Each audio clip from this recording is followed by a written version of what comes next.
deep in the ocean down below, where dark and dangerous waters flow, concealed within this vivid glow,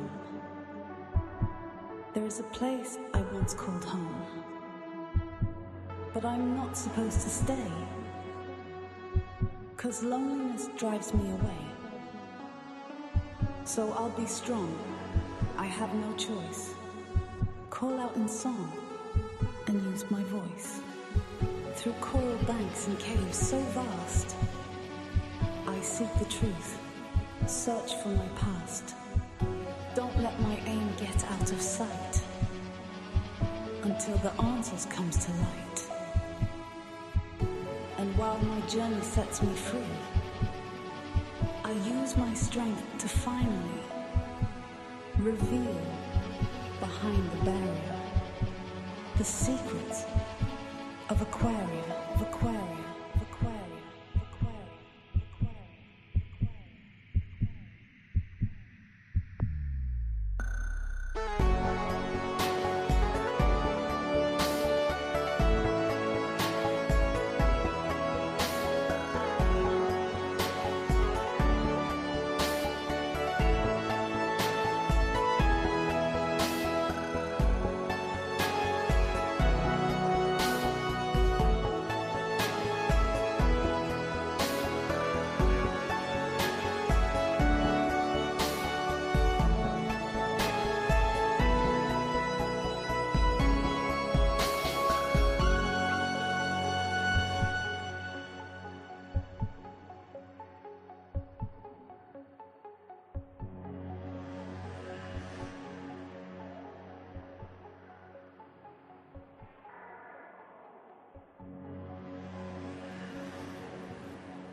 Good morning, everybody. Sorry for going over the timer there for a second, but this is going to be the kind of the conceit of doing this in the morning here. Hey, T, welcome. Welcome on in. Yep, I'm off this week, so I decided to try to do some early, some morning streams, well, late morning streams, I guess, for me. And do some coding, and then at nighttime I'll do some gaming for the gaming streams. Do I have? Okay, yeah, that's good. Yeah, I figured I would, since I have the week off, I was like, you know what, do a little bit of coding this week, but I'll do it at a different time than I normally do it at. Much different time. One of the conceits of doing this, though, in the morning is that I'm probably going to get distracted at times by phone calls, and in the case of what just happened 2 minutes ago, a package was delivered. I got the notification. It was like, of course you would drop that off, like right as I hit go live. So I had to run to the front door to grab that. But anyway, I'm here, and so we're going to continue what we're doing with some of the coding and stuff, and getting the installer set up and whatnot. And I'm just kind of looking over the GitHub actions and stuff here. So first of all, I was looking at workflow dispatch. I want to change our action to not be automatic when you do a push, because I don't need this running every time. I will eventually have a build that's automatic for a push, but this one is not that. So I want to change this to on workflow.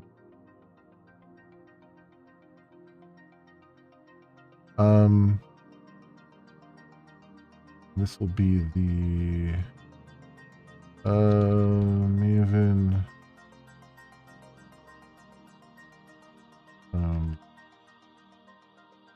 full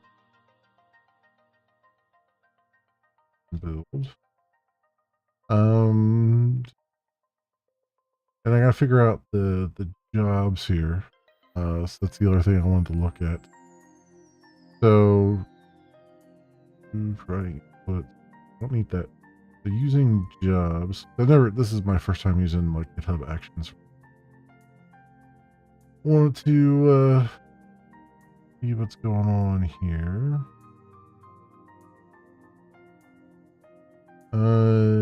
Give your job a unique identifier. The key job ID is a string and its value is a map of job's configuration data. Start with a letter or underscore and contain only alphanumeric characters, hyphen or under. Okay. So this would be then Linux build. Okay, and then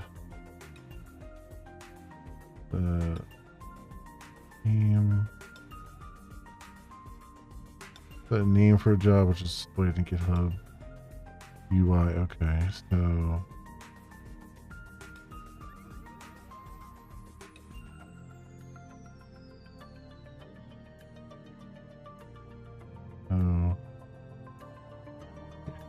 this jobs name.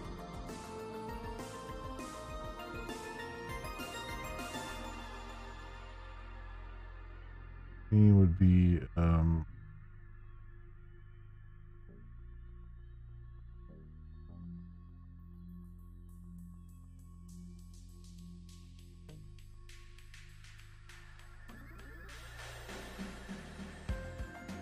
runs on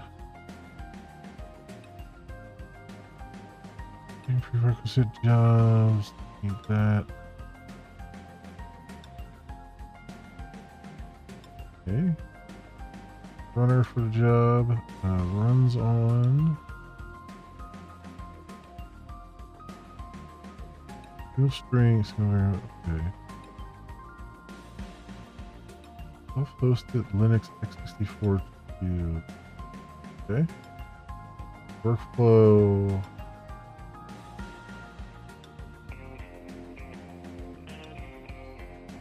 Specify an array of strings or variables. Your workflow will execute on any runner that matches all the specified runs on value. For example, here's a job. Your job will only run on a self-hosted runner that has labels Linux or and I see.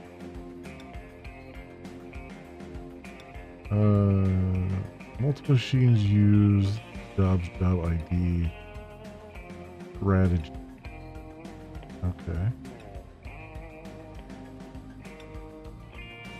So standard GitHub hosted runners for public repositories. Run on virtual machines with associated specifications. Use these runners on public repositories is phrase on that. Okay. So Linux, that's the Ubuntu latest. Okay. And then Windows latest. And then Mac OS. I guess Mac OS latest, I guess.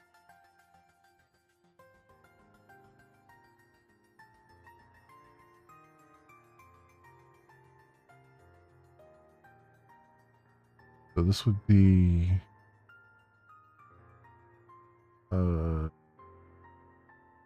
icons dash on. Okay.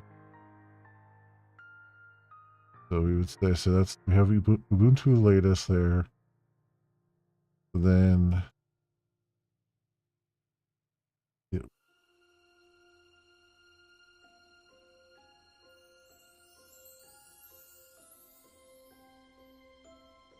so Linux builds.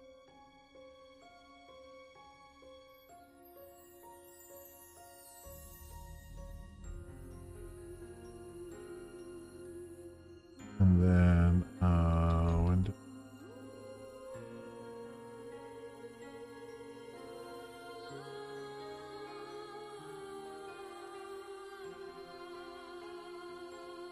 Latest.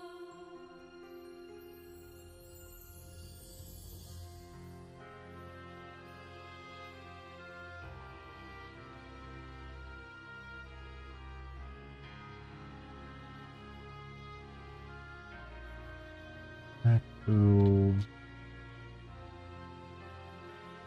Build. OS latest.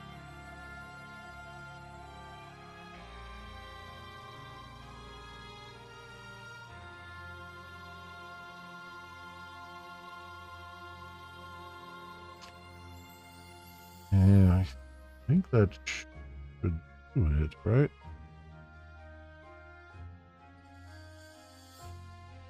What's the latest? Okay.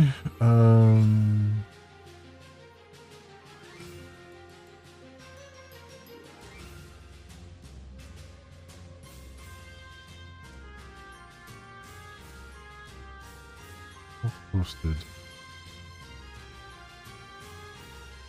I wonder how that posted runners.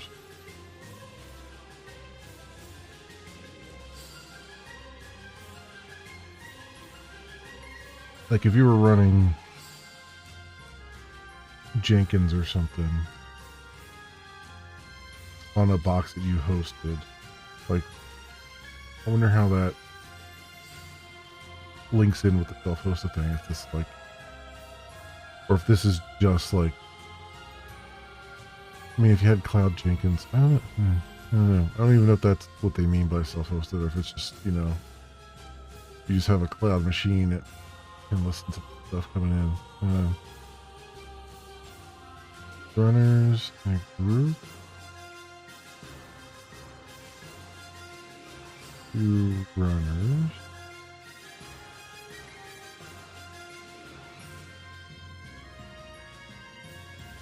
Runners, right. Labels. Okay.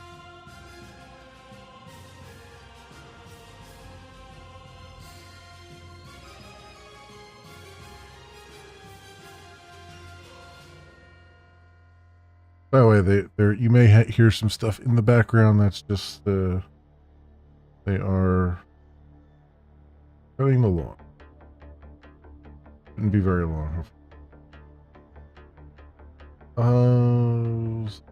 Define permissions, define outputs.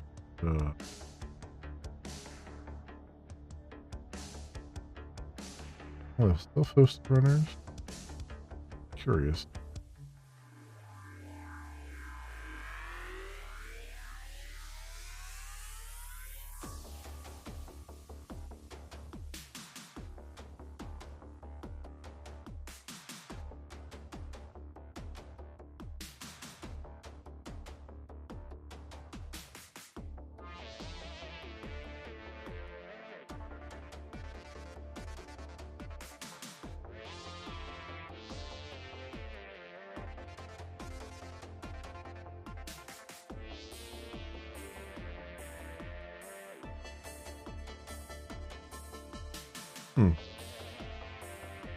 Okay, this interesting.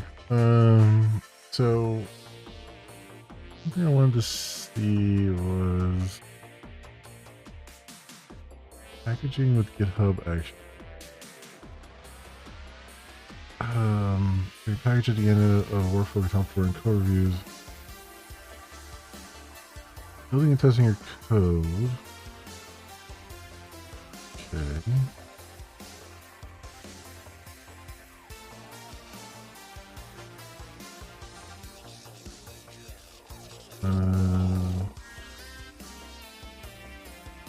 We found out Deep Rock Galactic Survivor is a Unity title, not Unreal.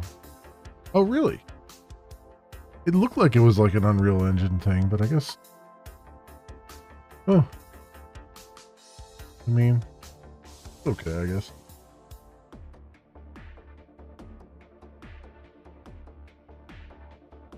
I mean, the original Deep Rock Galactic is Unreal, I believe, right? I never actually checked on that.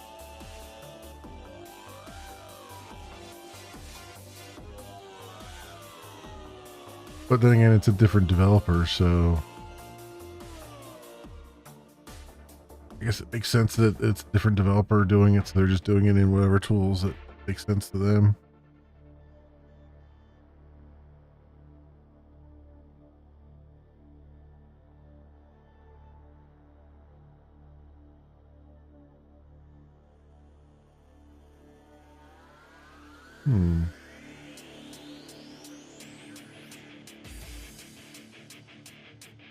So how does this handle artifacts here?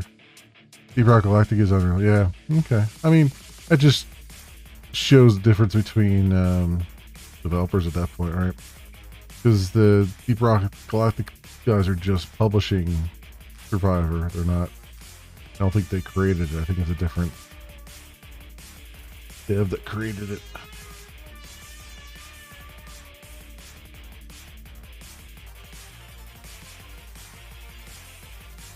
The art style is low poly. Yeah, I mean that's kind of just how they. Yeah, like you said, it's just their art style. It's fine. I mean, it works, especially when you're like, you're just, you don't need hyper realism when you're just going through something that's very lighthearted and trying to just convey that you're in an alien landscape and keep everything still running relatively smoothly. Yeah.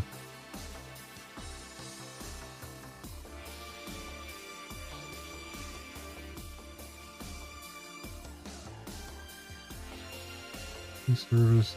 Share packages all GitHub. Private packages share collaborators. Those are publishing packages.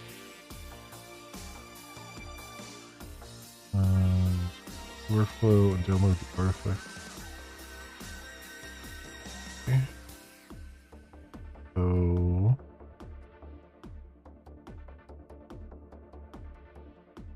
Java packages with Maven. GitHub packages and Maven. I don't want to do it to. I just want to do it to GitHub.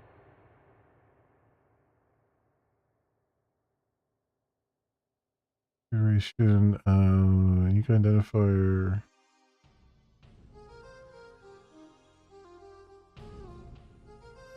New management repositories. Maybe we'll deploy packages to repository must have a name and deployment URL. Repository.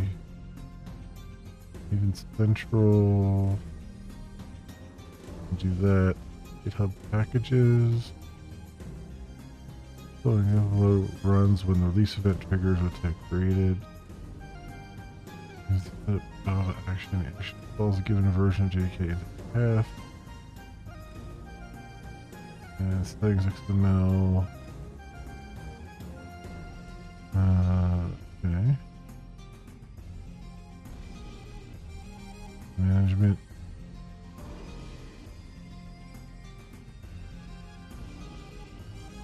Even batch mode deploy. Okay.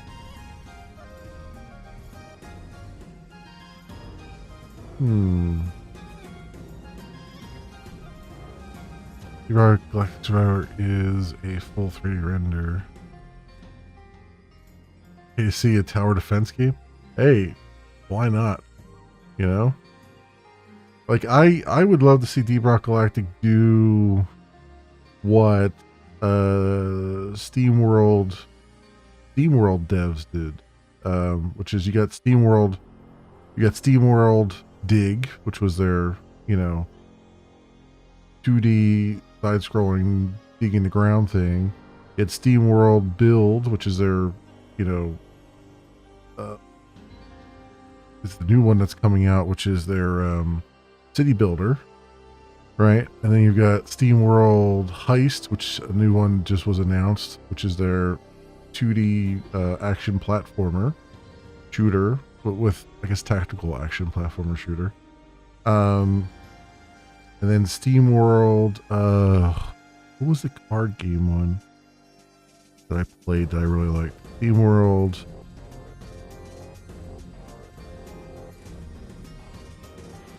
I forget exactly what it was called. But it would be, I would be totally cool with that because I think they've got enough lore in their universe there that they could probably have a bunch of different genre spin-offs,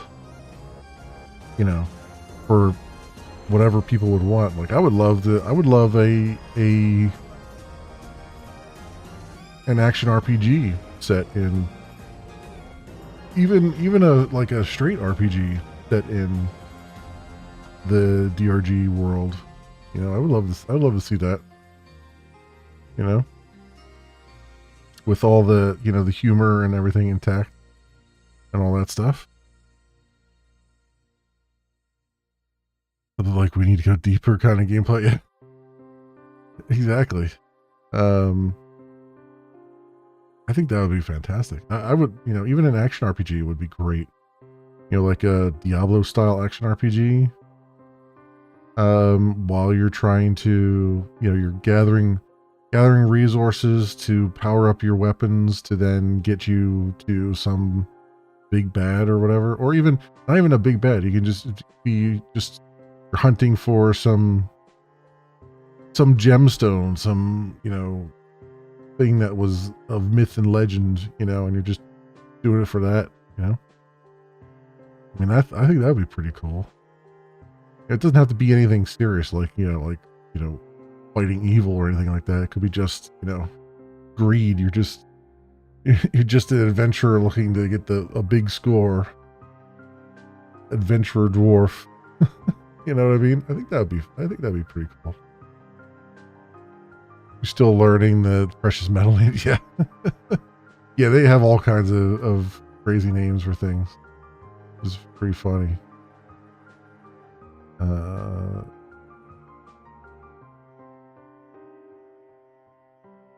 Wonder.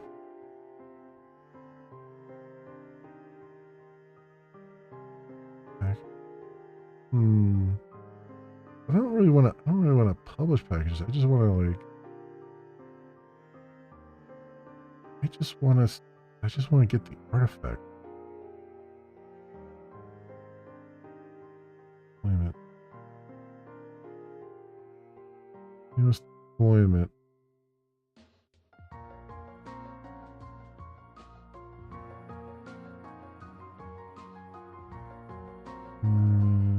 Security hardened. Not really what I'm looking for either.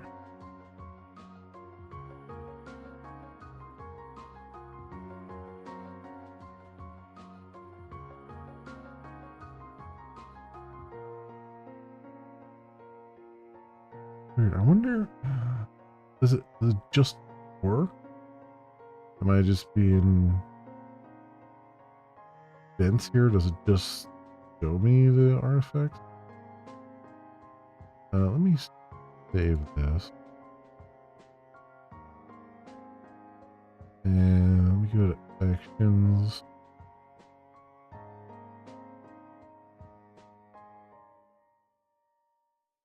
Here.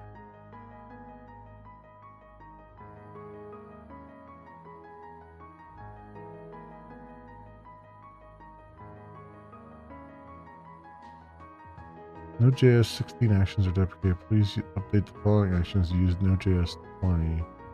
Action setup Java v3. Okay, let me.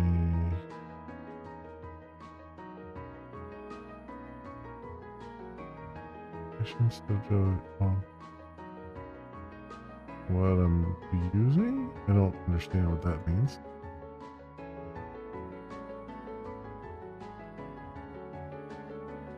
Job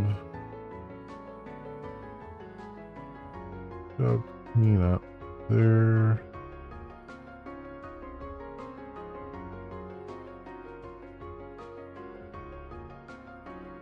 I don't see anything that says that there's like a build.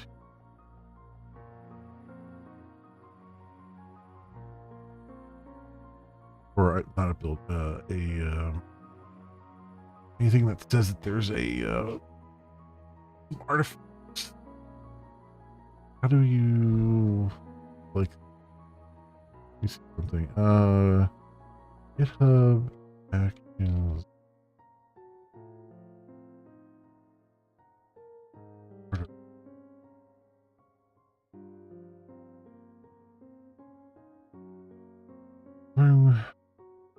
Workflow data as artifact.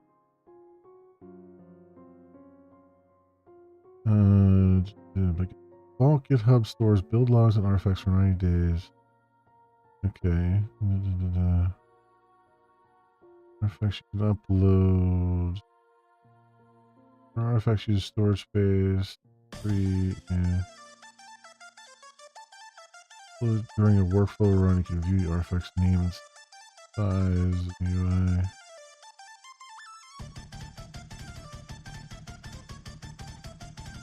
Artifact and download artifact.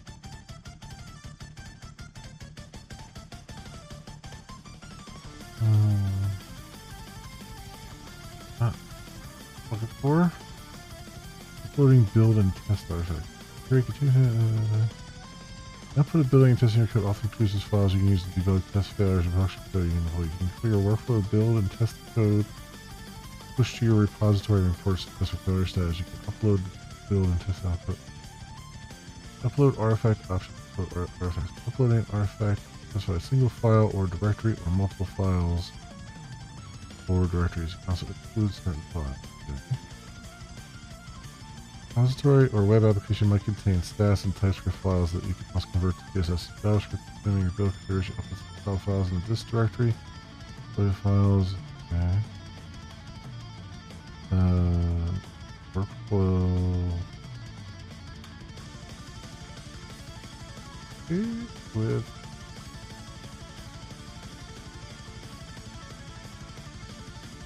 please upload artifact.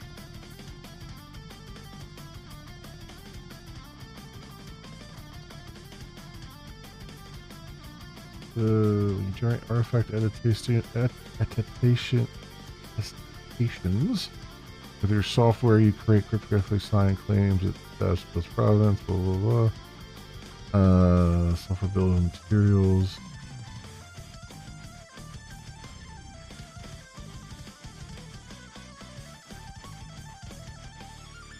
Retention period for individual artifact. Created by workflow. You can use retention days of the upload artifact.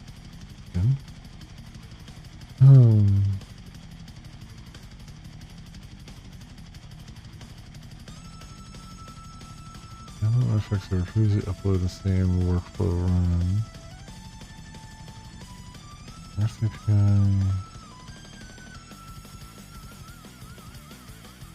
Single.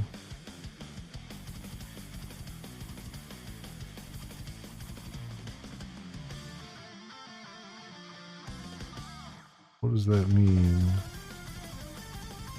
Does that create a, like if I manually run this, will it create a download? Will it download in my browser the artifacts that were created? Because that would be fantastic. But I don't know if that's what that's doing. I don't understand.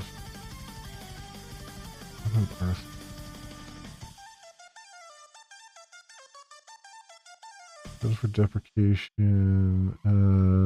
Please update your workflow. Use v4.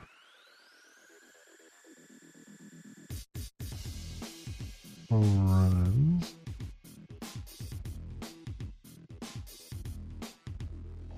Okay.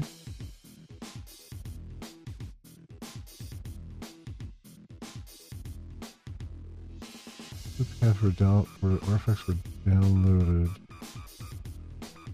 Download the current working directory. It's downloading it to the builder. Okay.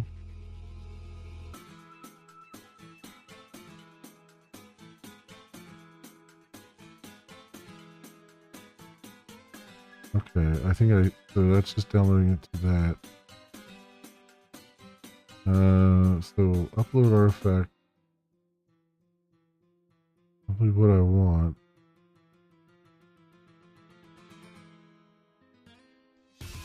Use V4. Okay, yep. Run it. So V4. Loads are significantly faster.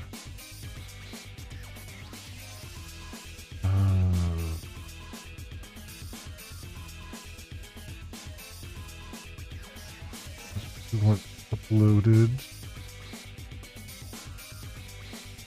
Name the artifact upload. Magnet. Magnite. Monite. And so, yeah. Yep.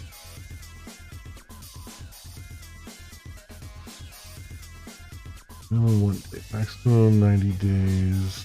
Level of compression for Z-Lib. Default is 6. An artifact with a matching name will be deleted before a new one is uploaded. Action will fail for an artifact that given name already exists. Over. Okay. Right.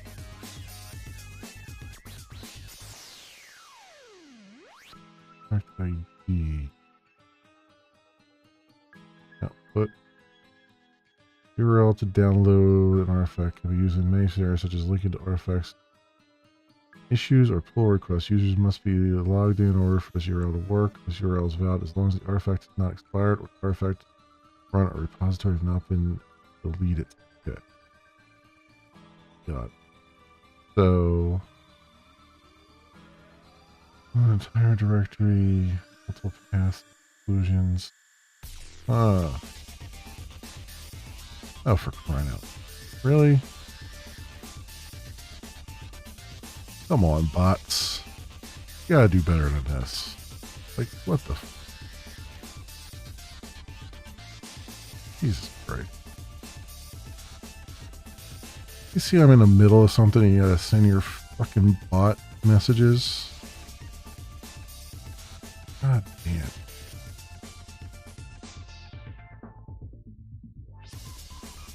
More shit coming in. Let's see. Well, Automod caught one of them and didn't catch the other one, which is hilarious. Let me.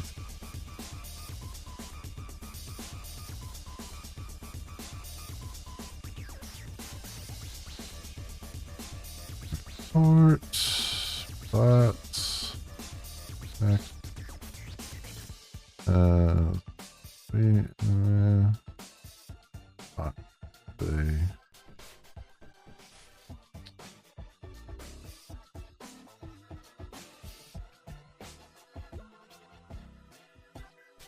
Fuck this user. Ban their ass. One down. And then this one. Hey Outlaw, welcome on in. Just squashing some bots right now. Or spam scams or bot. Selling viewers, bots. Or block user. Ban them. Done. Deny that thing going in there. Alright, good. We got those two. That's 2 bots in a row, man. Man, it's jumping today. Yeah, I'm feeling good. How are you doing? Where is my cursor? Cursor there, and now it's here we go. All right. Yeah, I feel good. I just got figured I'd do some coding in the mornings here this week, just for a couple hours. They're out today and need to get paid. Yeah, exactly. It's a thing. It's a thing. Given how many bots I've gotten banned from the site, you think they'd give up after a while? You think they'd put me on like on a blacklist or something? Be like, don't send a message to this guy. He gets all of us taken out.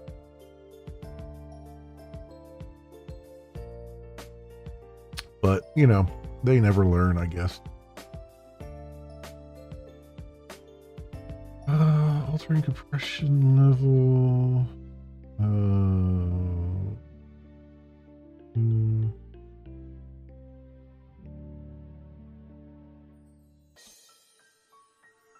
No files are found. Including the same artifact, environment variables, tension period. Artifacts retained for 90 days by default. Fine. Output. Artifact ID. Output is available. The ID is a unique identifier that can be used with artifact rest guys. Yeah, okay, so I could echo it out. Sample output between jobs. Writing an artifact.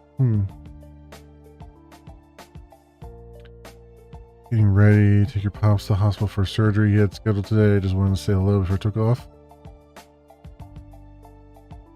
Debating who has it, right? Well, I hope hope everything goes well, smoothly, everything for your dad. So, hopefully it's super routine and there's no problems whatsoever.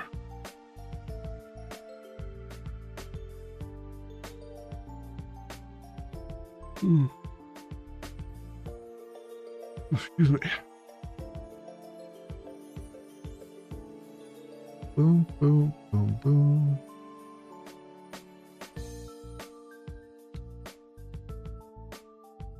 Other artifact. Storage quota. Lost.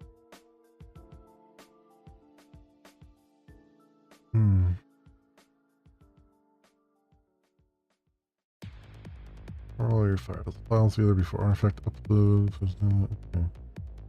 Upload go. At the bottom of the workflow summary page, there's a dedicated section for artifact.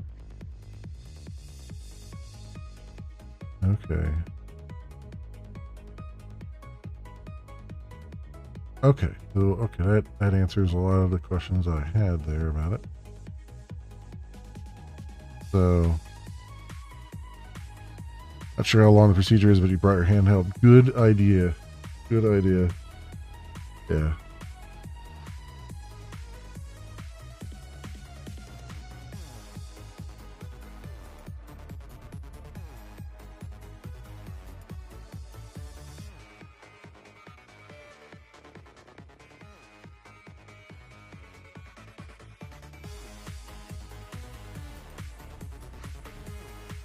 Okay, so actions artifact. All right, so let me this one profile. Oh, the wrong one. Code.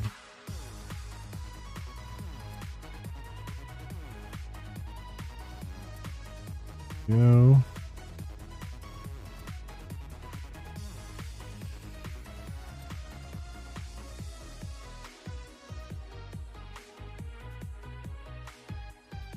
that.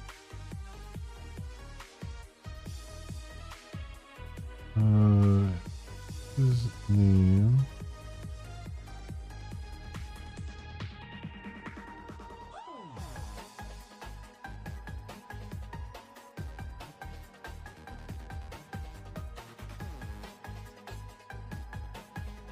Then I guess to do another. I should do another uses here. Uses actions upload artifact for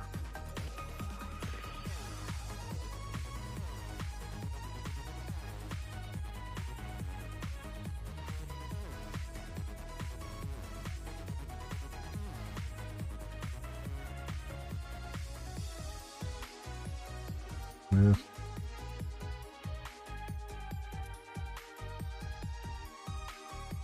and then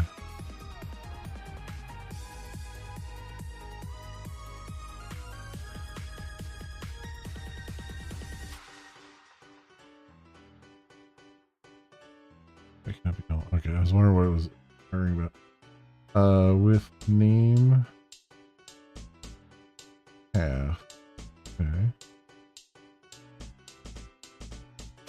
So name is namely artifact, right? Namely artifact up. Oh. So this would be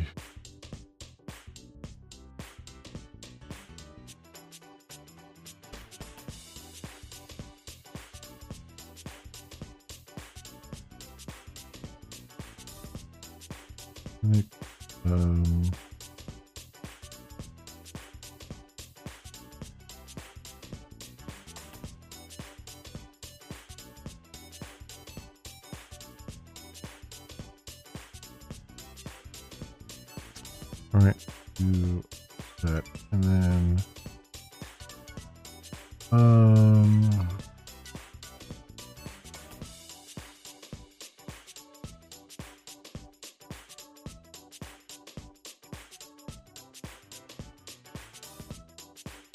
default is warned. I'll put a warning, but do not really action. I don't need that. Default for retention days is 90, so I don't need that. Impression level. All the sticks, that's fine. Overwrite through and then half. I need half over through. Has to be target.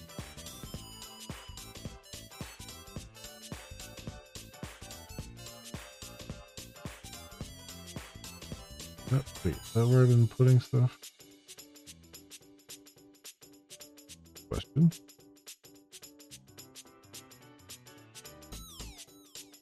Really ending up somewhere else, right? Target.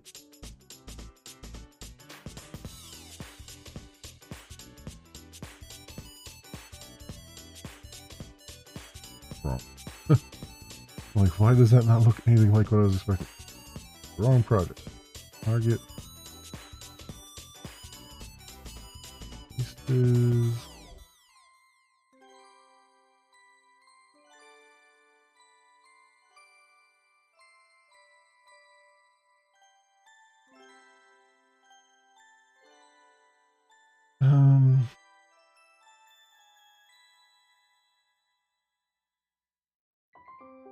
Where do I actually put the...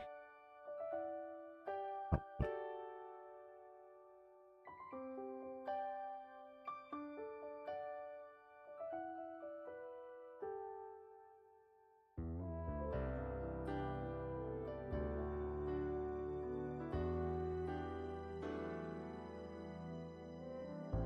under release.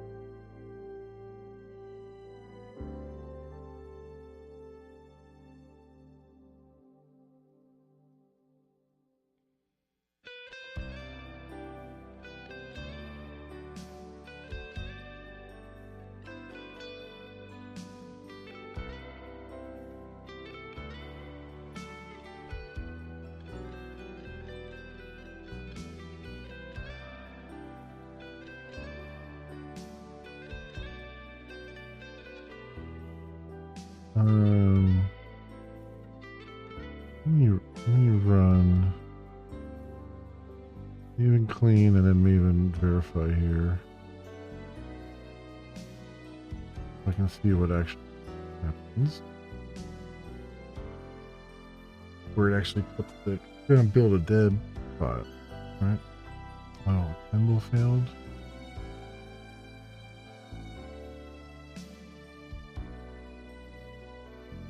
Why is that failing?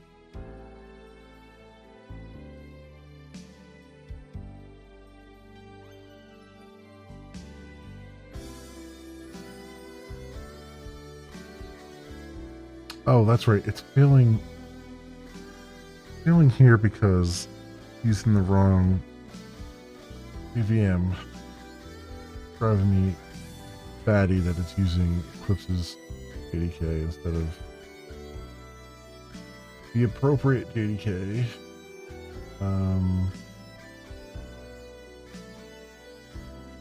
We do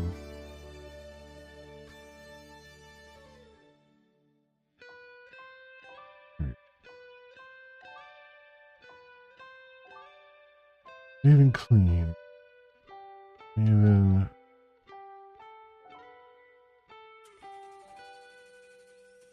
try that. Okay, hello. Good luck.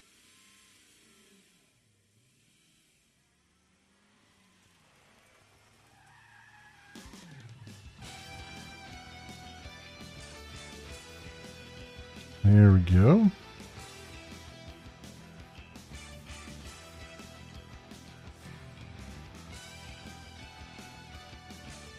All right.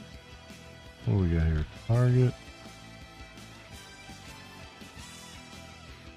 So releases. Symbol.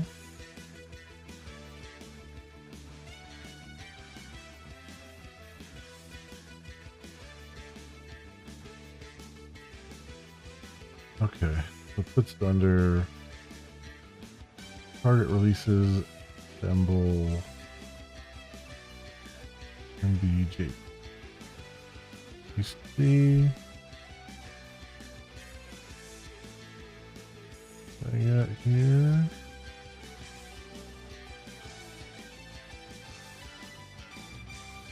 So I don't know over on here now.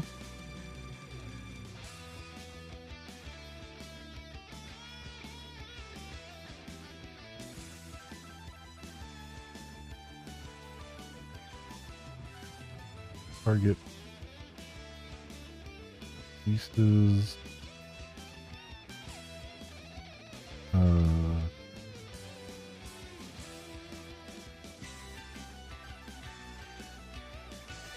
That.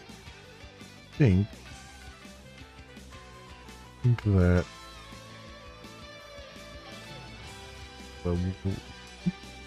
Maybe.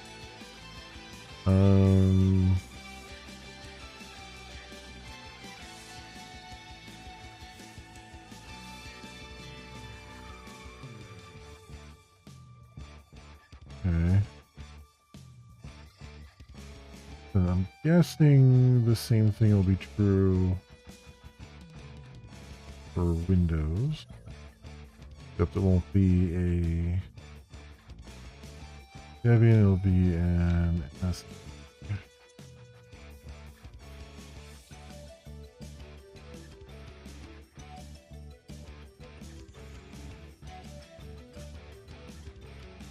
This will be a DMG, probably.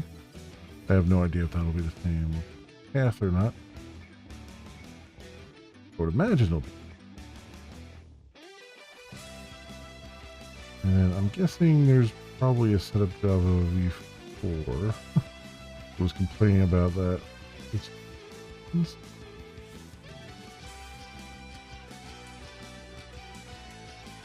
Get these. And what's going on here?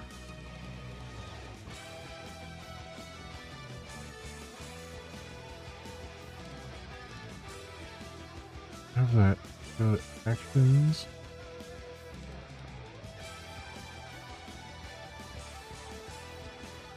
I'll just do run workflow and see if this works.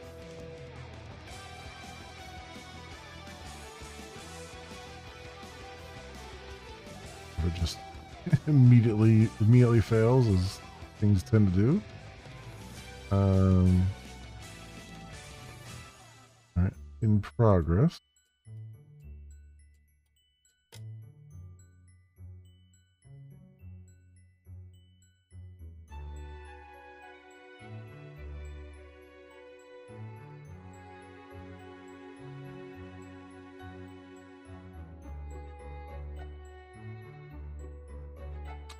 Mac build failed. Okay. I'm not too broken up about that. I do hope the Windows and Linux build.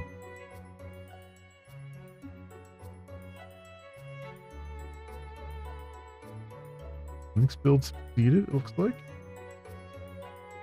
And Windows have one artifact. Okay. That's a good.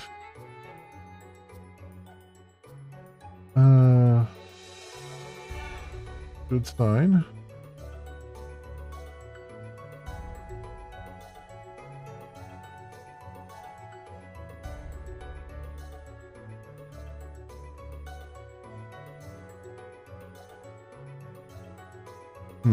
Windows build is really taking its time, but I guess that is to be expected.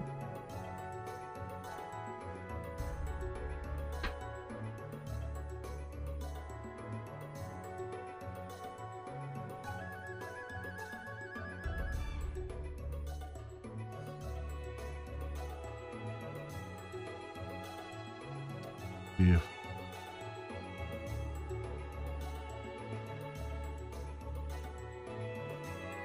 Well, to be fair to the Windows build, it did have to download all the artifacts again. Using as MSI. Okay. That's a good sign.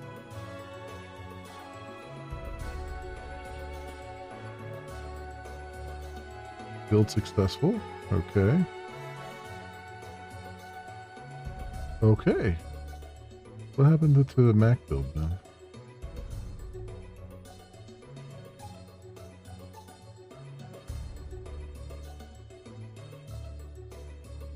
The first number in an app version cannot be 0 or negative. The compatible app version valid versions are 1 to 3 integers separated by dot. That's just a thing for Mac, huh? That's upset about. Okay.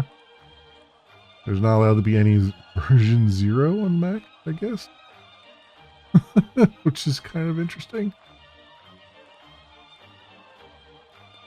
Hey, Zarmux. Welcome on in. Thank you. Happy Monday to you as well. Weekend was pretty darn good. Thank you very much. And thank you for the lurk, too. So this is news to me. Apparently Mac versions are never allowed to be 0. Never allowed to have a pre-release version.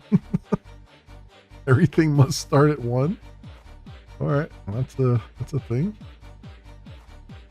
That compatible app version value. Very strange. Very, very strange. But that's the only thing it complained about. So, I mean, I can fix that. But I'm curious here to see what our artifacts look like. It says there's only one artifact.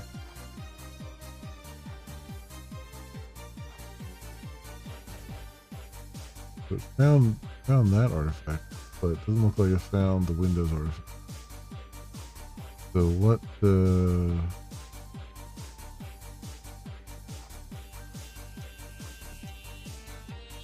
it?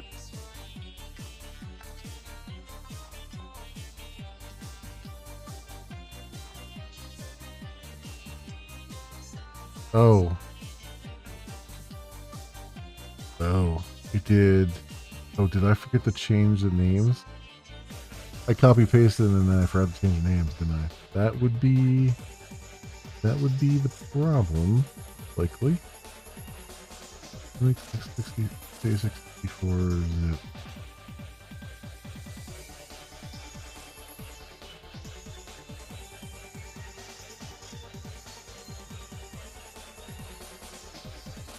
My path would be one file uploaded, deleted. Oh, it might have overridden the other one. The Linux build that was there because I gave them the same name. Whoopsie. Whoop. Let's see if we can fix that.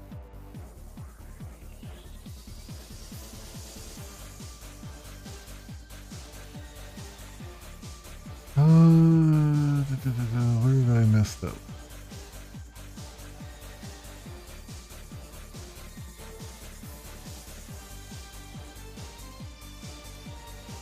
Linux get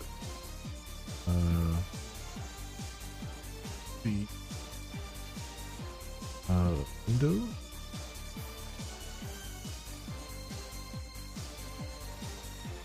This would be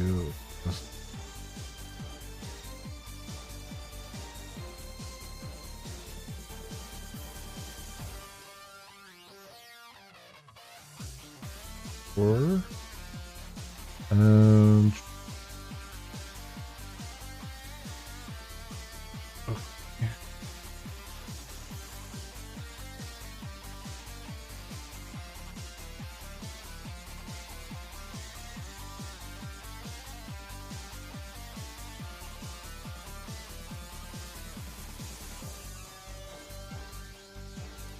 All right, so make those changes.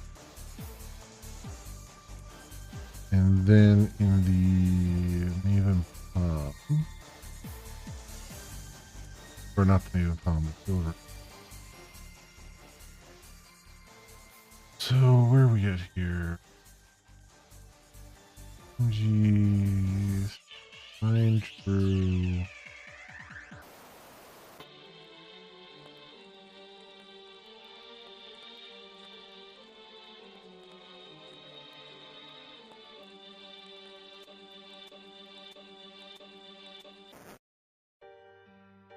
I need to put what's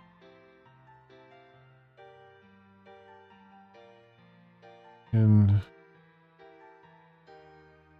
what was the thing called? A package. A link and a package Linux. On OS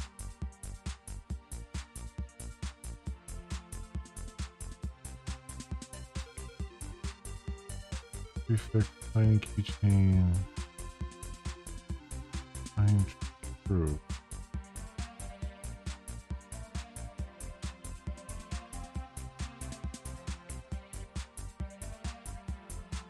Huh. I don't have a override there for it, so I guess it's using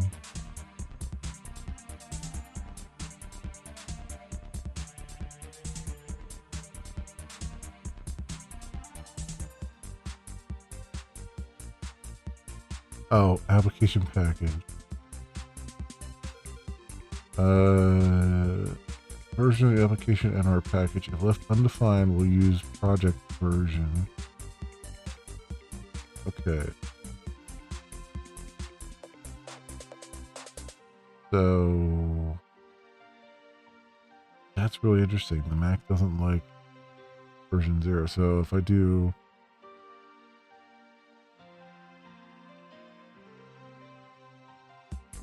an application package is here, that's going to affect all of the ones regardless. So I guess I might as well change the project version, I guess. Very strange.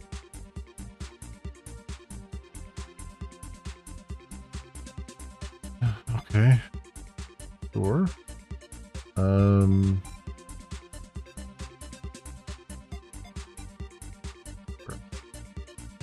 Here. I'll just change the version. 2, 1. Uh-oh.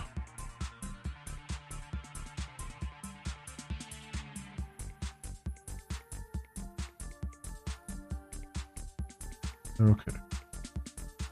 So then, I wonder if I could just run like the one that failed, but I guess.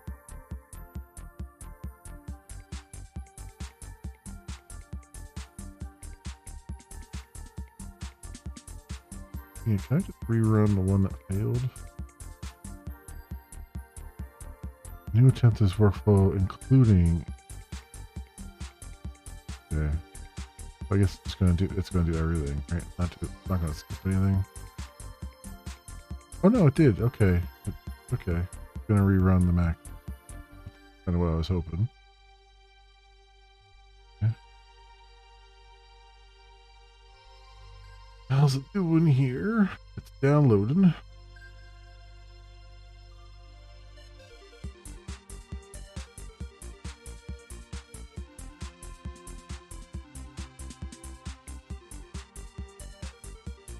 Again, first number in an app version cannot be 0 or negative.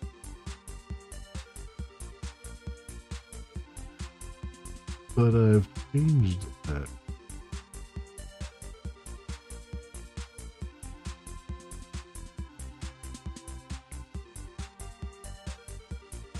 Maybe I just, okay, maybe I have to do a brand new one. Weird. So I've changed that to 100.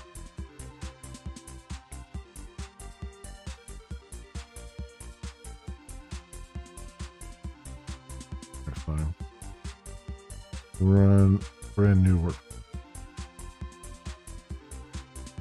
Happens? I'll bet it didn't. It probably didn't check out new code. That's probably what happened.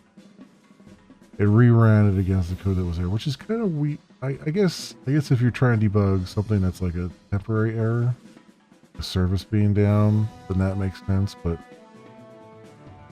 we made changes. Oh, now the Linux code. Now everything is broken.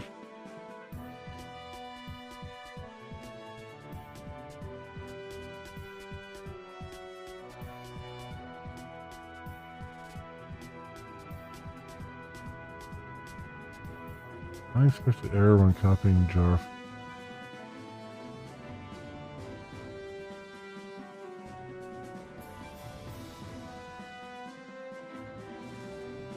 Oh, you know what? I think I know.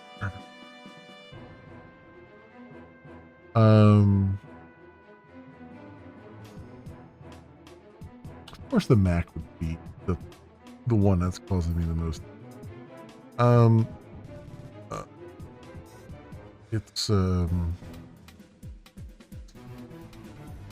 It's looking at this version when it tries to get the snap.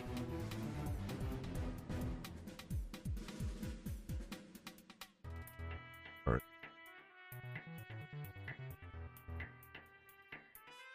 Whatever. We'll do.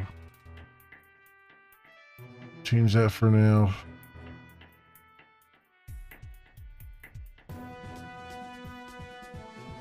Zero.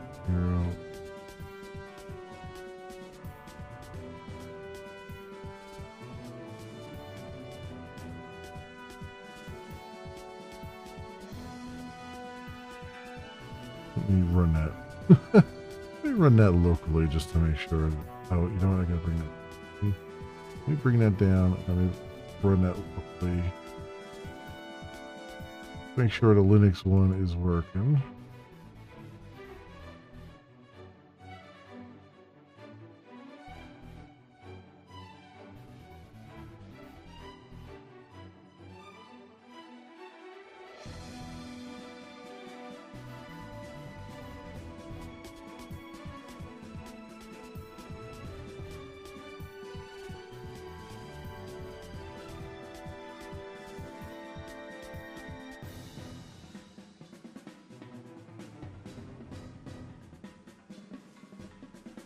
It looks like that's working now. Working again. Yeah. Okay. Okay. Need to stay.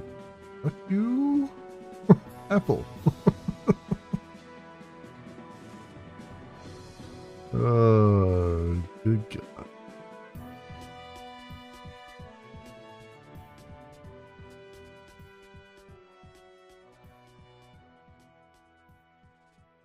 This one will be much more successful.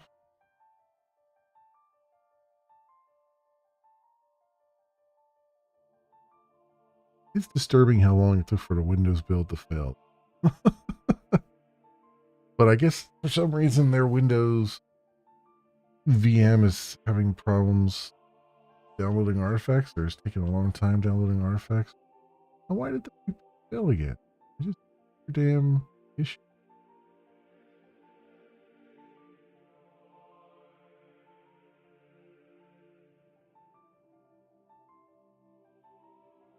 Okay, got it. I had a feeling it was going to have a problem trying to sign it, and it. So that's fine. I'm okay with it failing because it doesn't have the signing stuff set up. Because I got to figure out what that means, to how to set it up to sign it properly. That's fine. That just means it got that far. Everything else was fine. So I'm cool. Let's just make sure we get 2 artifacts out of it. The Linux artifact and a Windows artifact. And then the Mac will just be broken until I figure out what hoops I gotta jump through to sign it properly. And I ain't worrying about that today. There we go. 2 artifacts. And we got Linux x86-64, Windows x86-64. Interestingly, they're both 15.8 meg. That's very interesting. Let me see what this zip file.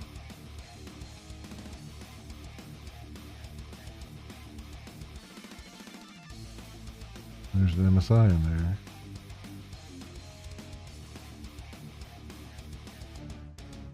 Okay. All right. Let's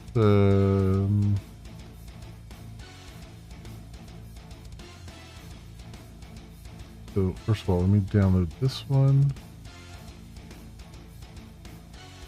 Next, 4.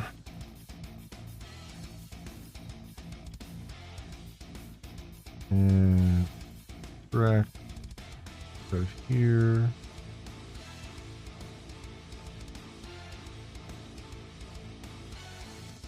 The downloads. All right.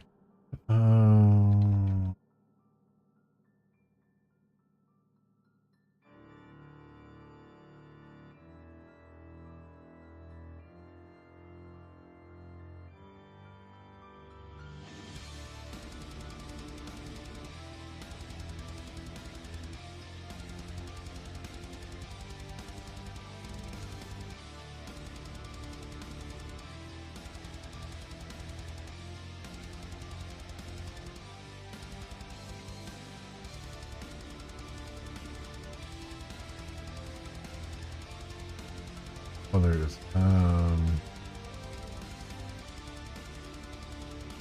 MD10-1.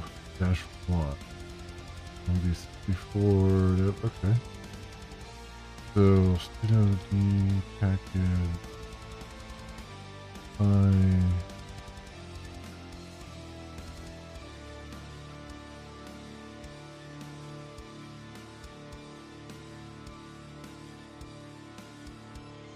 Okay. So CD or yeah. Good breeze.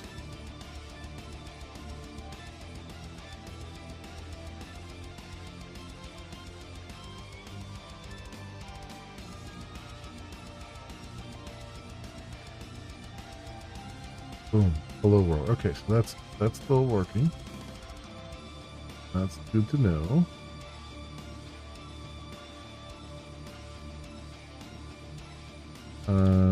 So packet, go package for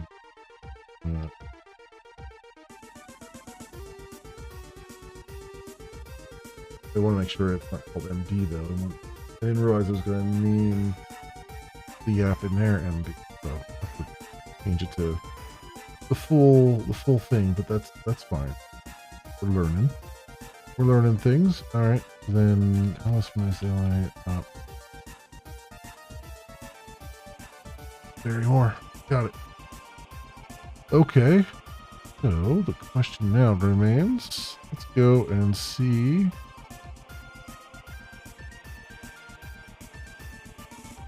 Go and see if I can download it on the old Windows box that have it run Hello World command. That would be special and swell.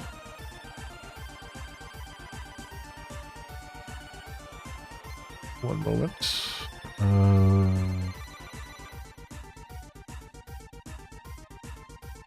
One code.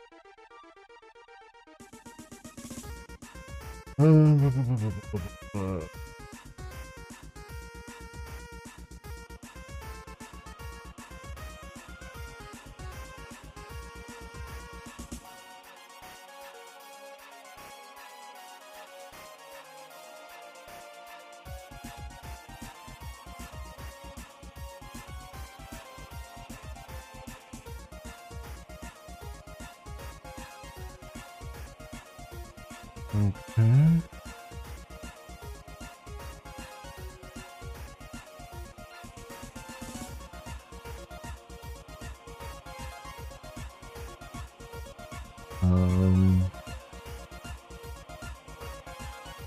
Here.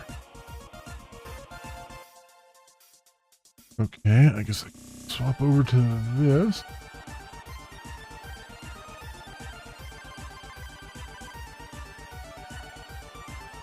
And the actions. This one. Windows will download that.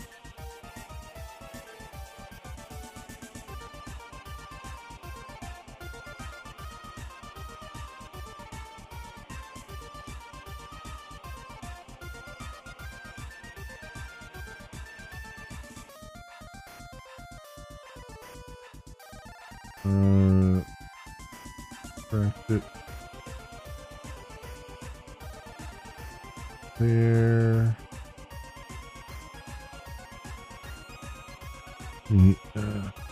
One stuck in here. That directory.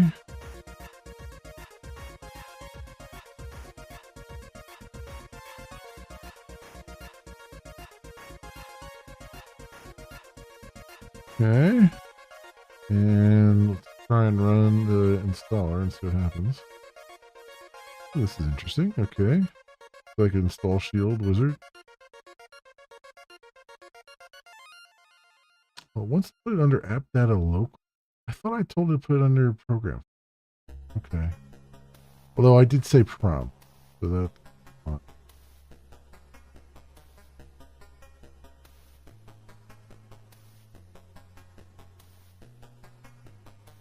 This doesn't really matter right now.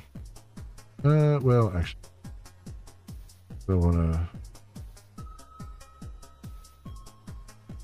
be able to run it. So we'll just say MD there. So.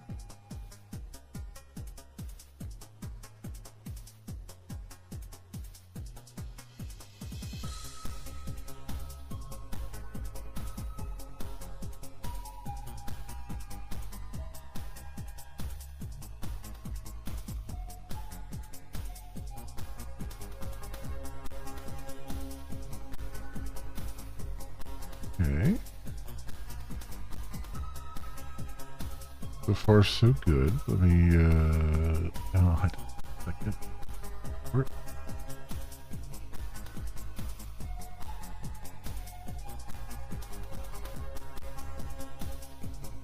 Okay.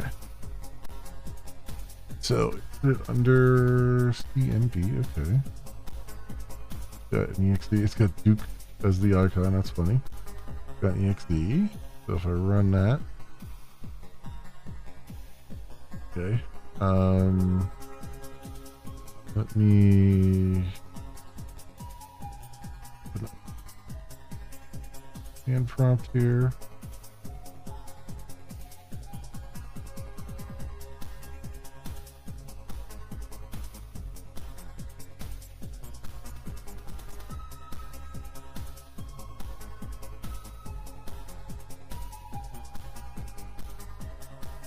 There it is. Okay. So that's working. And actually, it was a nice little install shield wizard thing that showed up. So that's good. I still have to figure out why it was defaulting app data local after I told it to go to the default program files. Also, curiously, did it actually make a start menu thing here? Oh, it did. How about that? Under app. I find it under here. EAMB, right?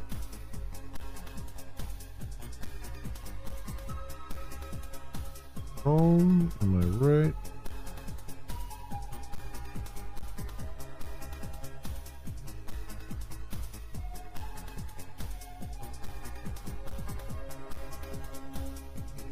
Huh.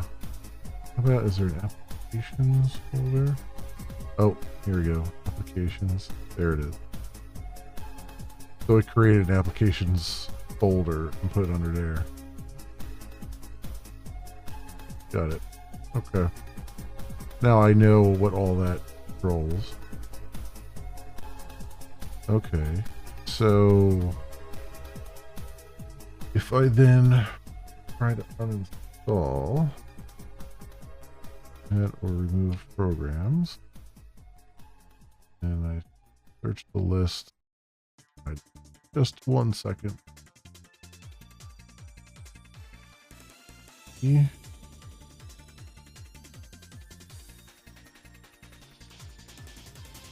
All right, so yeah, this is the uninstall here.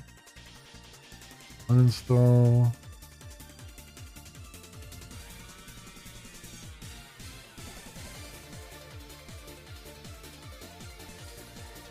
It is currently uninstalling.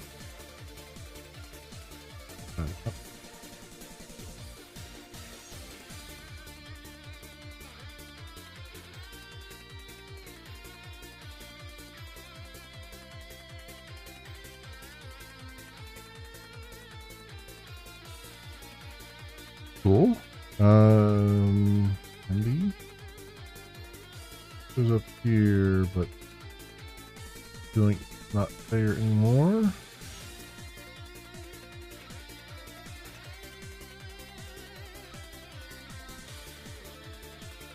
I think it's not there anymore.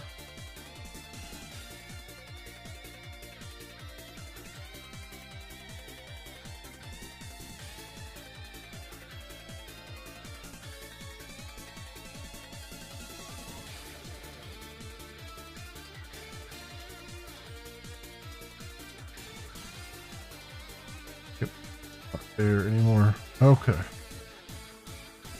Cool. So I think that moves. So the uninstall seems to work.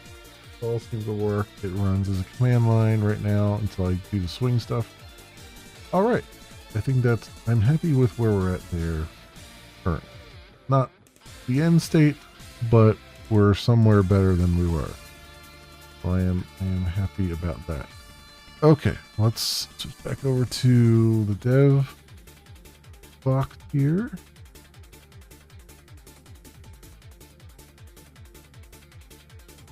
that. Okay, cool. Have that in there. I will make sure I have the latest down here.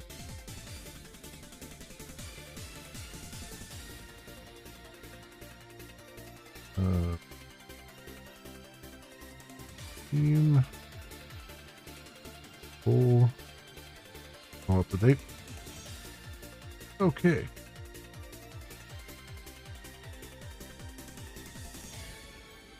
Okay, I gotta take a quick bio break. I will be right back in a minute or two. Hang tight.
Okay, I'm back.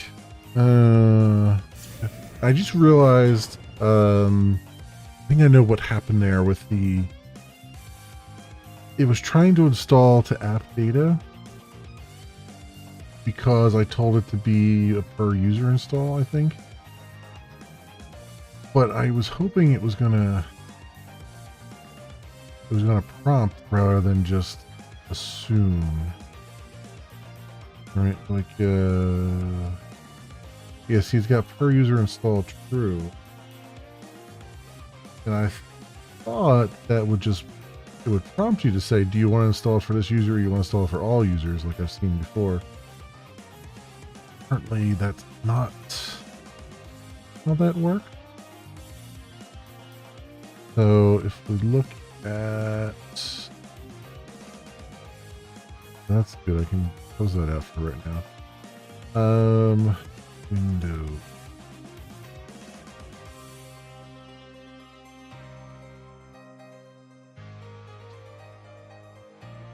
All directory, source directory type. Okay.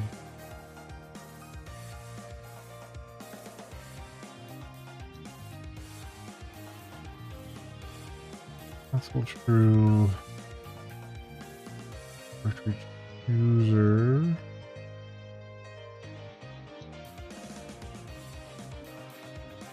True.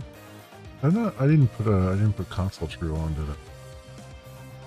No, I did. Huh. Yeah.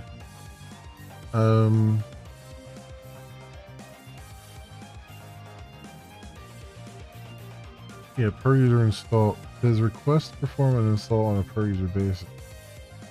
I thought that meant it would prompt the user, but apparently that's not that.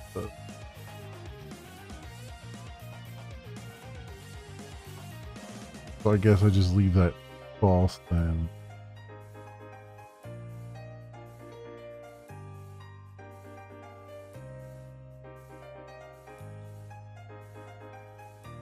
Is the application system menu? True.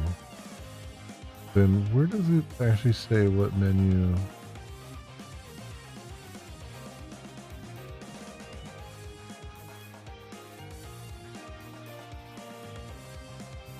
Where's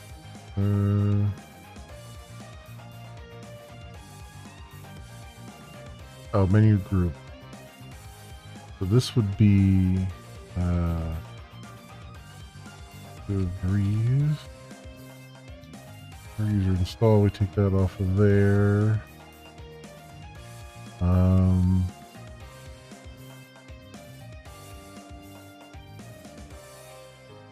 Use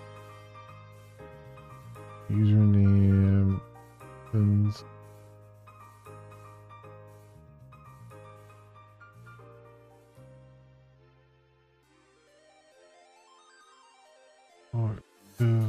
okay.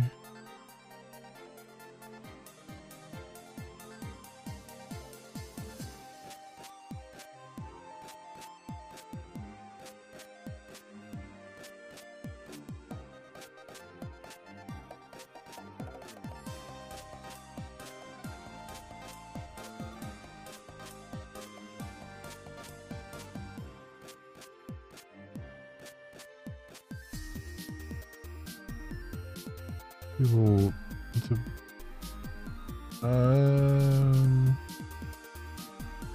was getting MD from up here, right?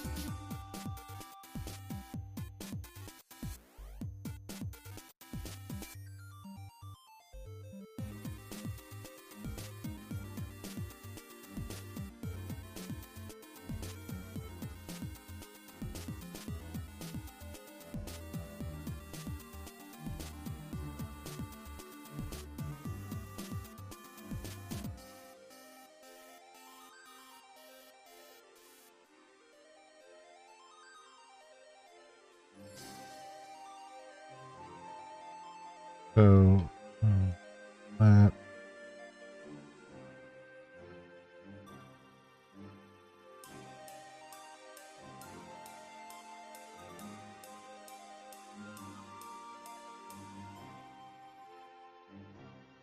so where does it take the it generates the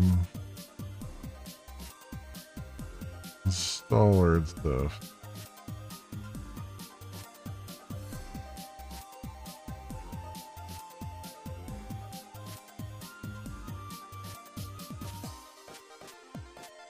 I don't use project license. I should probably do project for that one.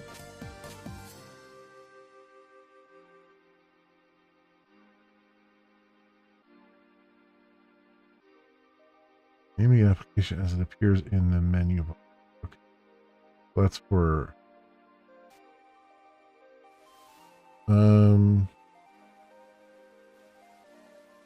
left undefined. We'll use application package name. Name the application and or pack. Okay. So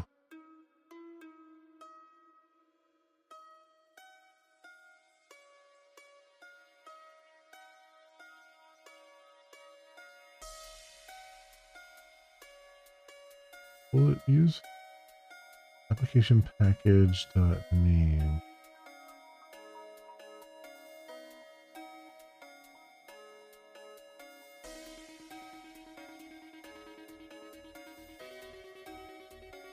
Okay, application package app name. If left undefined, we'll use assembler name.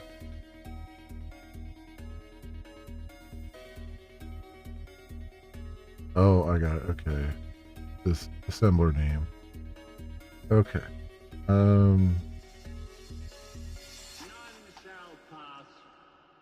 So I should do application package.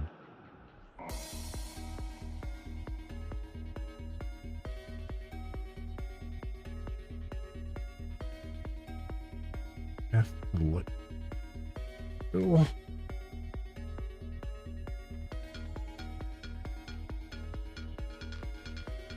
So I should at least do application package app name.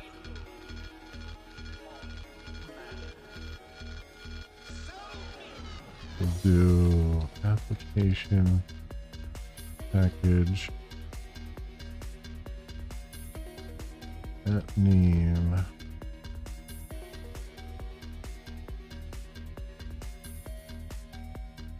Do that, and then I'll move the license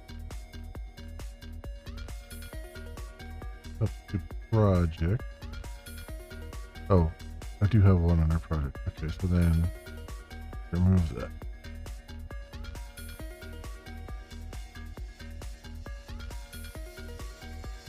Okay, okay.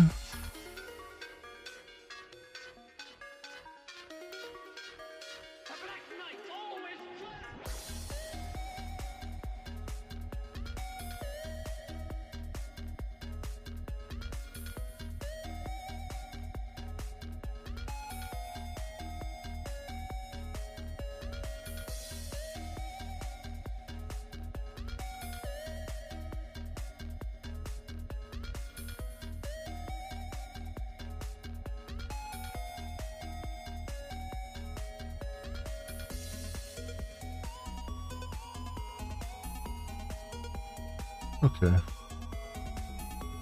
The only tricky part here is I want to get this to work on the Eclipse build. I need to find the JDK there without affecting the search for it on GitHub. Just so I can like test things. Well, I mean, I could test things by running them from Canelo.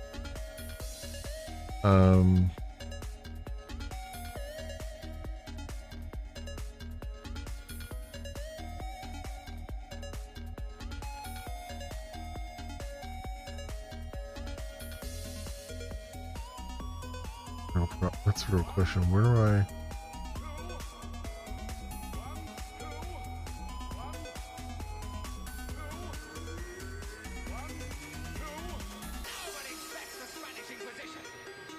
So, project?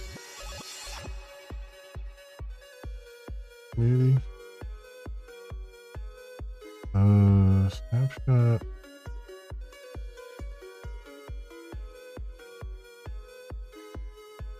License link.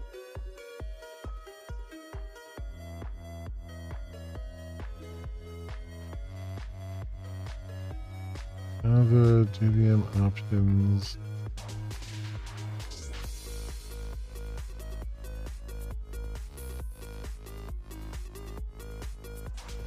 Variables. Screenshot. Like.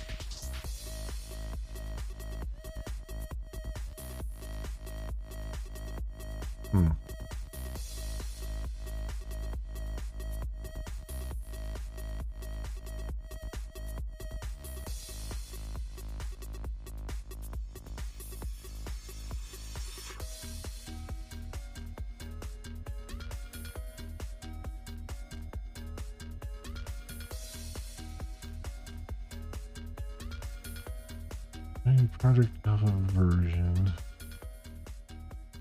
Environment variables.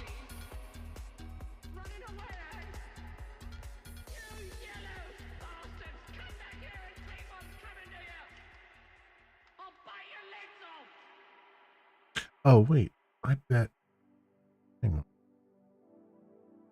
on. Window preference.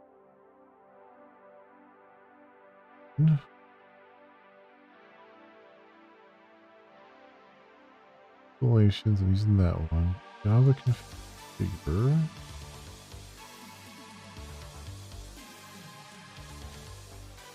This execution environment on Haven compiler plugin.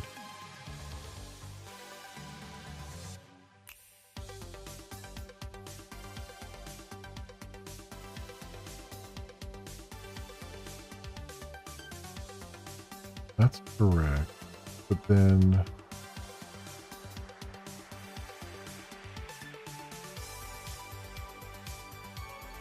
I tell it to use.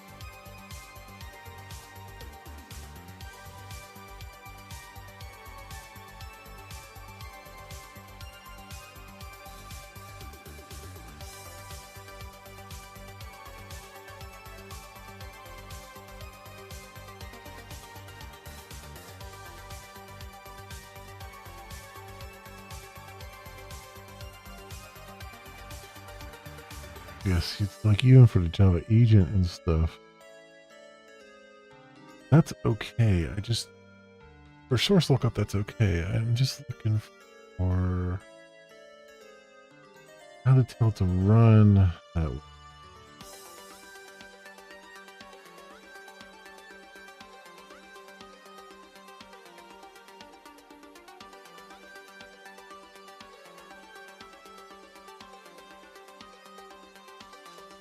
Even run external.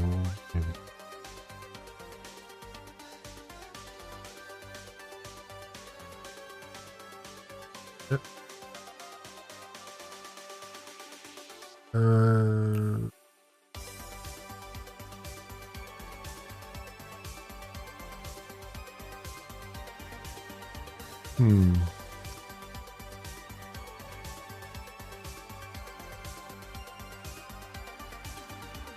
Oh, here we go. Java Home resolves the Eclipse area rather than target area for project.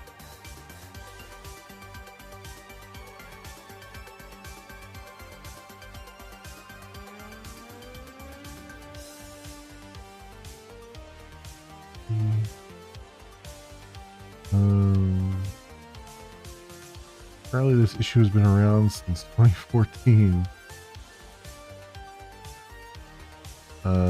Yeah.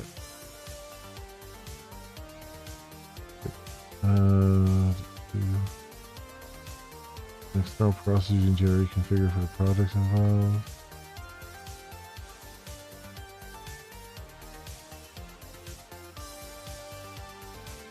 And even runtime inside the Eclipse JVM. Correct. For performance impact. What performance impact? You're using an external JVM instead of the internal. I'm like, this would incur what performance impact? Official documentation. There was just a fork when running the compiler. Yeah. Debugging to find relevant code paths.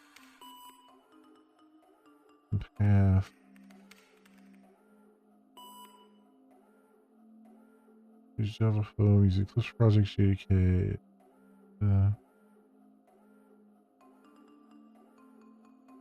There's objects when it resolves. You can only calculate even properties.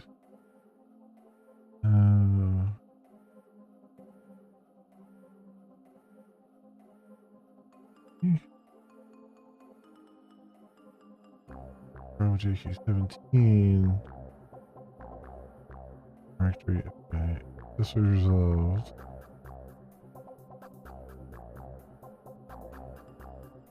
Okay.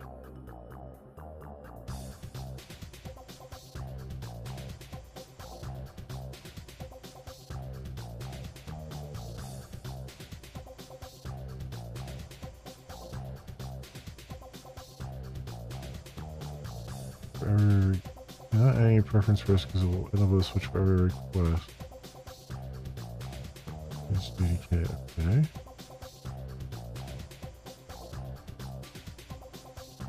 Check that you only ever configure a single POM. You know, multiple projects, each using different JDK. Using context POMs for JDK.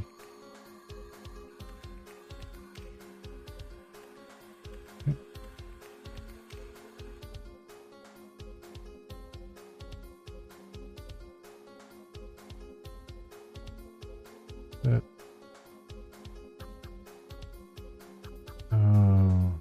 as a service to override Java Home. Oh, okay. Come on. This. Do our car code changes.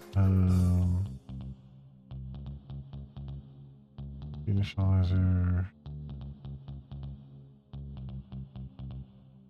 To E.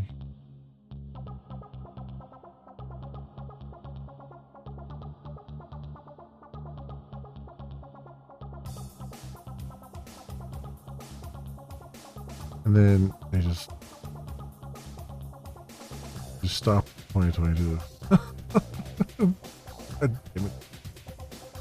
So it's an open bug in Eclipse M2E that it's using Maven's always running with the internal Eclipse JRE instead of the JDK that you have configured.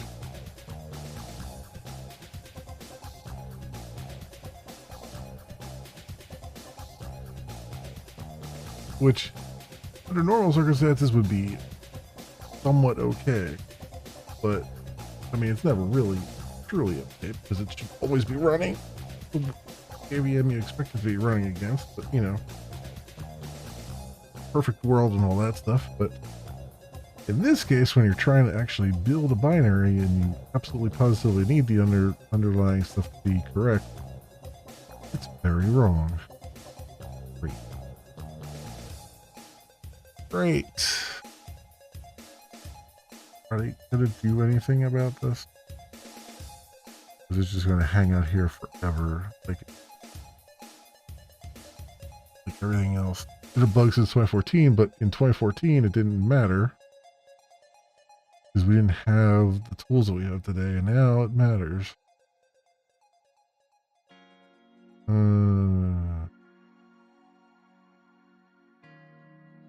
48.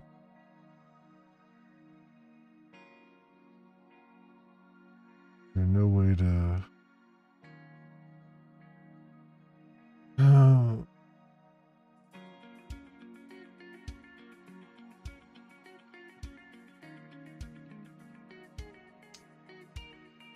I, fortunately, reading that thread, I have no freaking clue what they're talking about. Because they're definitely talking shop when it comes to M2E core. And yeah. It's not like I could just jump in and make a change myself.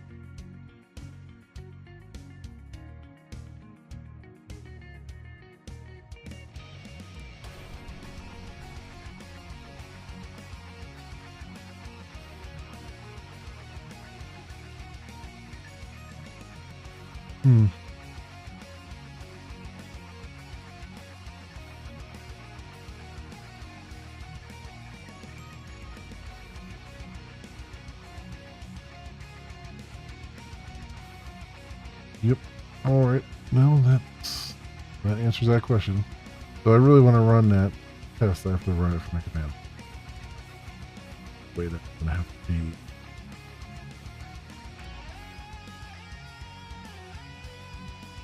And that's fine, I guess. Ooh, excuse me. At least. So I guess what I really want to do now is switch over from the unit command line to actually get a Hello World Swing app running. Means I gotta relearn Swing because it's been 20 some odd years since I've done anything in Swing, so this is gonna be fun. So I guess I'll need, you know what? Where are we at here? In Java. Launch your Java here. So I can just probably ask, I mean, Swing is so freaking old, I could probably ask Copilot and probably give me something that's way decent. Can you generate a Hello World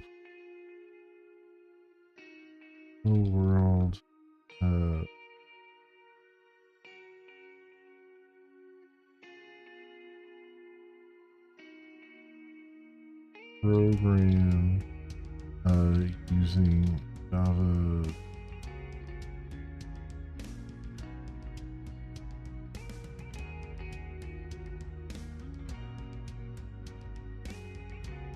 A Hello World program using Java Suite.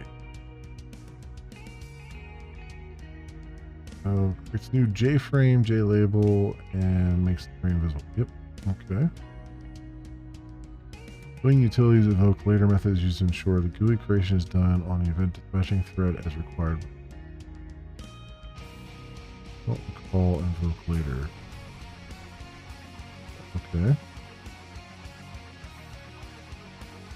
Swing utilities. Create and show GUI. JFrame, I remember that. Call close operation, remember that. Content pane.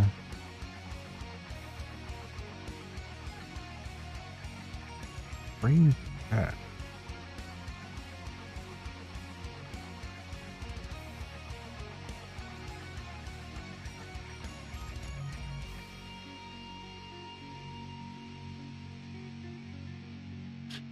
When utilities invoke later, I don't remember this being a thing.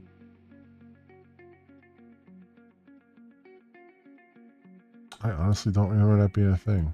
I mean, it's been a long time now. Java Swing. That's Java 17 Swing. Hello.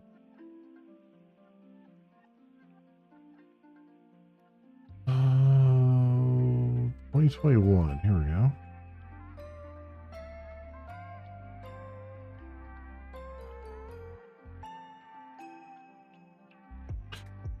What frame packet? But this guy, yeah, I mean, he just puts it right on the main thing there. I don't know what Swing utilities are.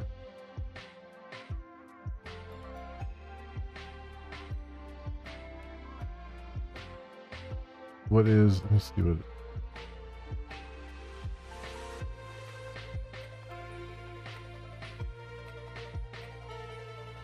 Oh, so this is where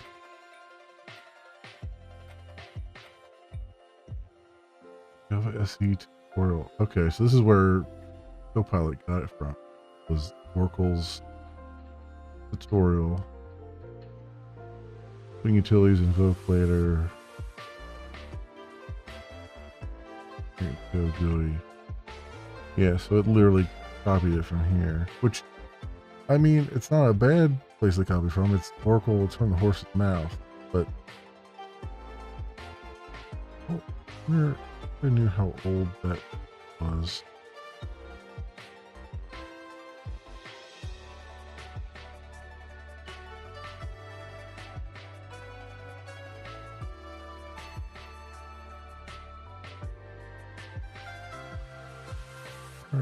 Swing enables.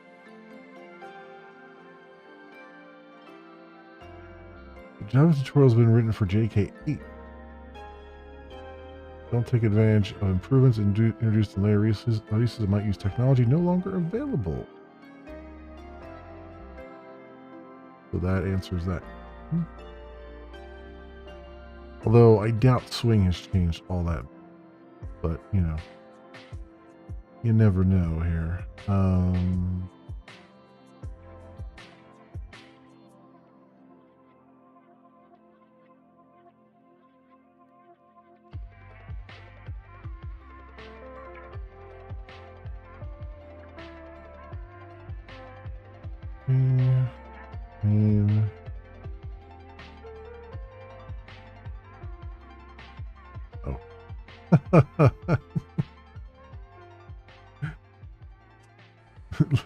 We're just going to show a message dialogue. There's your hello world. I mean, technically yes, but you didn't even touch Swing at that point, really. You just opened the J options pane. Like, come on, give me something put a little bit more effort into it. Holy crap.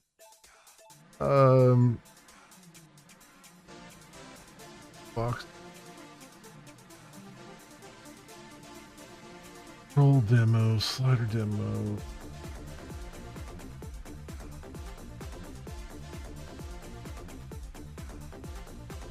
Oh, NetBeans.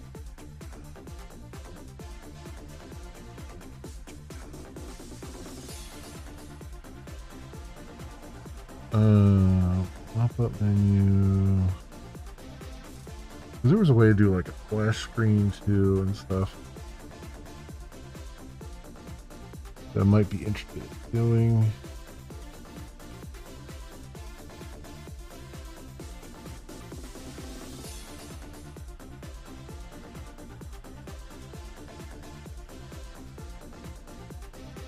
Screen utility. Huh? None of these exist. Yeah, I figured. I figured.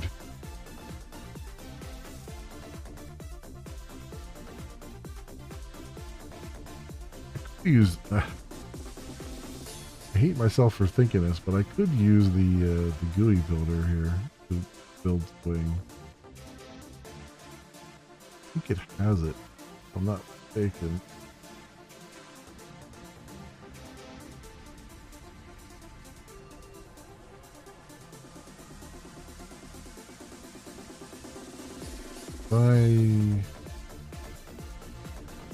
Let's delete this.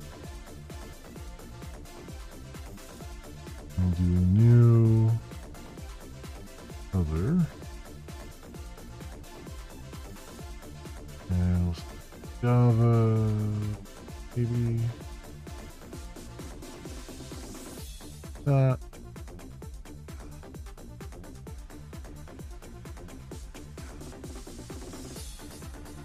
I guess it doesn't have it.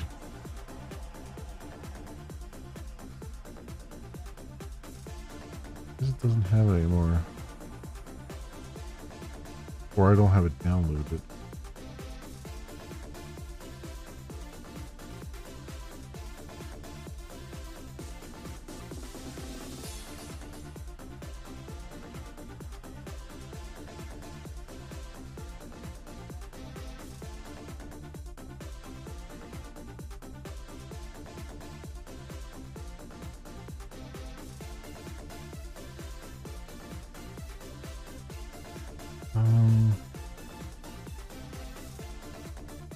Hmm.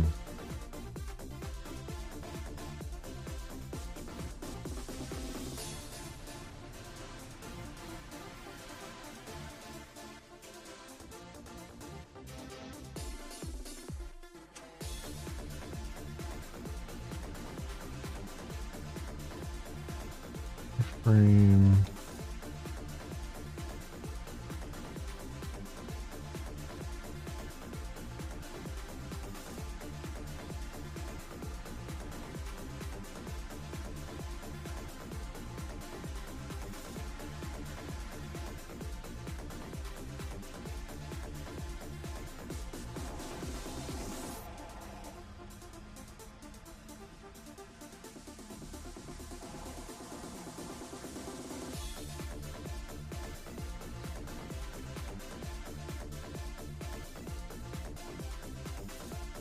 Oh, add requires Java desktop module. Oh, that's fantastic.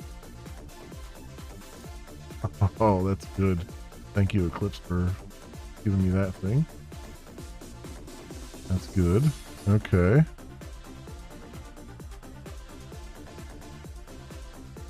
Thanks, Airmux. That's good. Okay, so JFrame.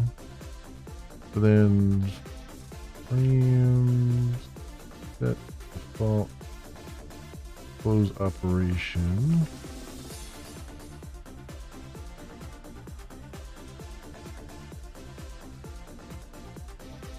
Frame, exit on close.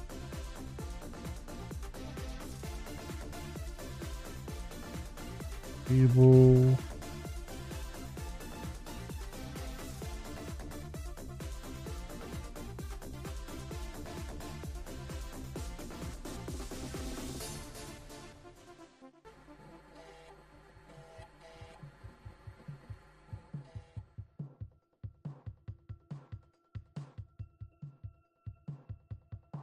Okay.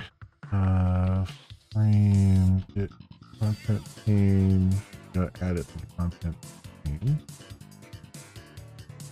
Add table.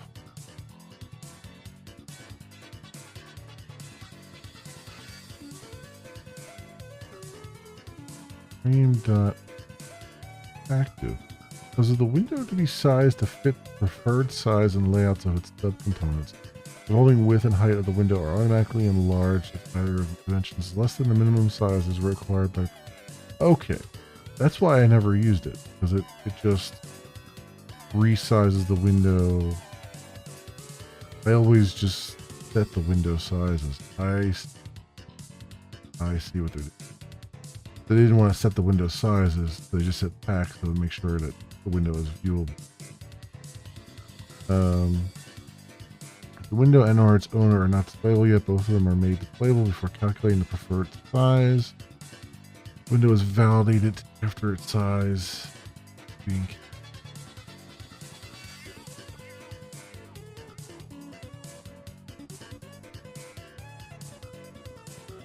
automatically enlarged. The resulting width and height of the window are automatically enlarged if either of the dimensions is less than the minimum size as specified in the previous call to set minimum size. Okay. So I'm just going to do minimum size. Minimum size of this window to a constant value. Subsequent calls will always return this value. The window is automatically enlarged to meet the minimum size. Set size or set bounds. Okay. All behavior is restored. Okay. So new dimension to width height. Say 100. And then frame dot set visible true. Okay. Public static void main hard.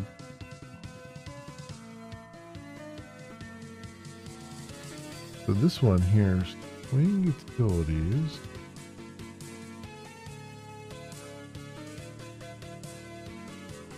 Invoke later. Invoke and wait or invoke later. Causes do run to be executed asynchronously on the AWT event dispatching thread. This will happen after all pending AWT renders or events have been processed. Method should be used when an application thread needs to update the GUI. In the following example, the evoke later call use the runnable object do hello world an event dispatching thread and then prints a message. Okay. Fair enough. Later, then it has a runnable. So I guess I can't do. It's so old. I guess I can't do like Lambda.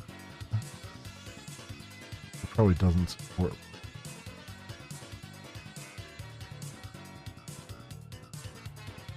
Let's see.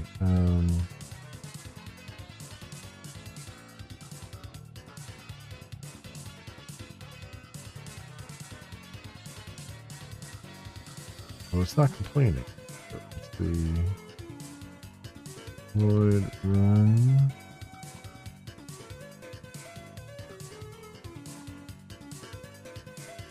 Yeah, now it's complaining.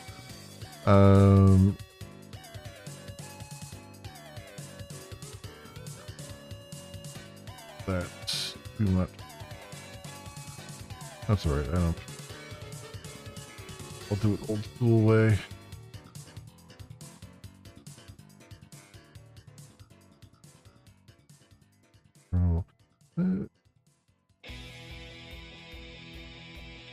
Having said that, runnable probably works Lambda, but I guess invoke later probably. Right. I am not put off by that.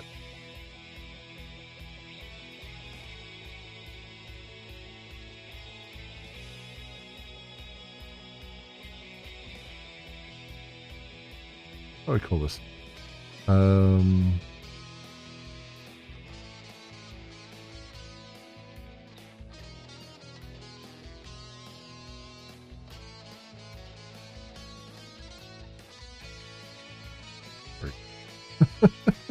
Just so I don't accidentally recursively call them. Because that would be not great.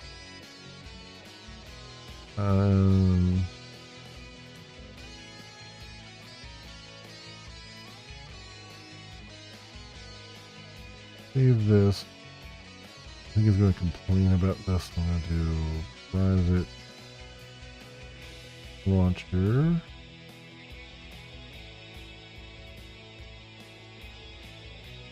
There. You can't make an instance of it. Oh, it should be probably, well, yeah.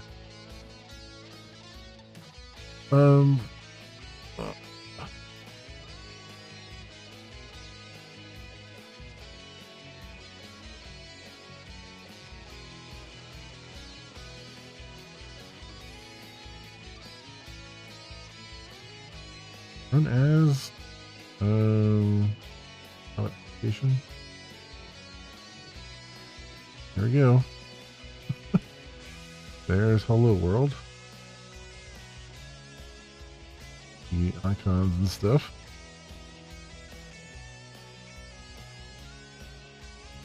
Right. So now what I gotta do is I gotta set a layout on it.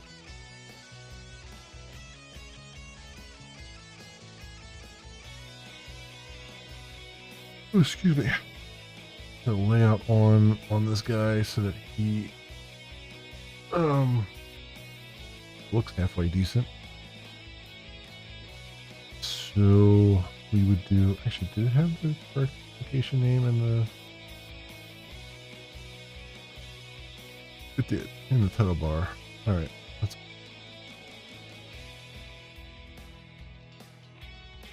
and then there's also, whatchamacallit, frame that that there's a theme or something, right? Used to be you could set the theme on it so it would be operating system themed. So because there's, I think by default it does the swing theme, which is ugly as hell, and I think you can tell to use the operating system theme, but I don't remember exactly how you do that.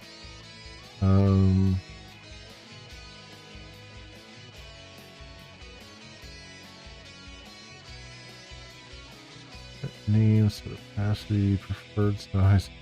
I might actually go get my I still have my textbook from college. I might even just go grab that and look at it there.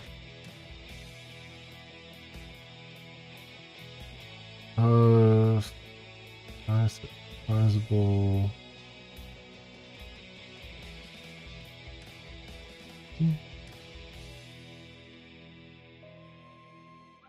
Alt look and feel decorated. Provides a hint as to whether or not newly created J-frames should have their window decorations provided by the current look and feel. Alt look and feel decorated through the current look and feel supports providing window decorations, and the current window manager supports undecorated windows, and newly created J-frames will have their window decorations provided by the current look and feel. Otherwise, they'll have their window decorations provided by the current window manager.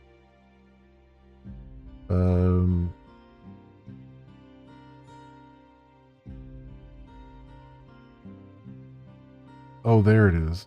So, get root pane set window decoration style.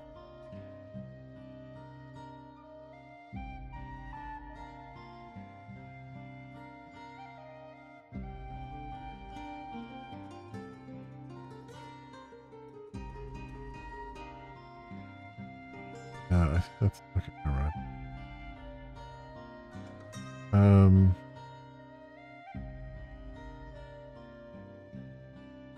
No decoration style.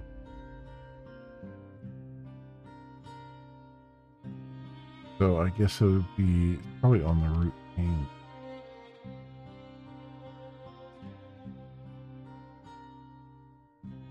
name, get root name, that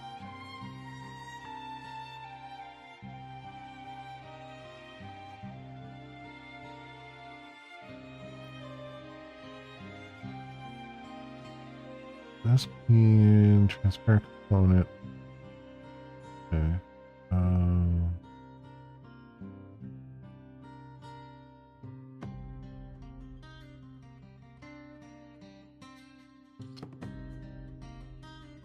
Layout, not the same thing. That's layout managers are gonna need next. Menu bar.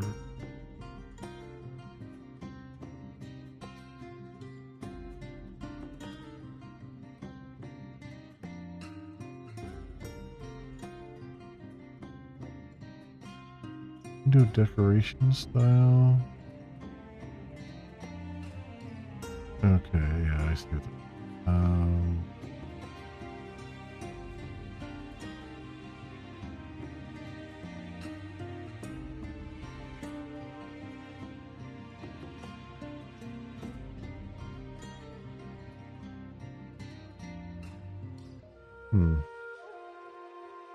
How do I step view look view?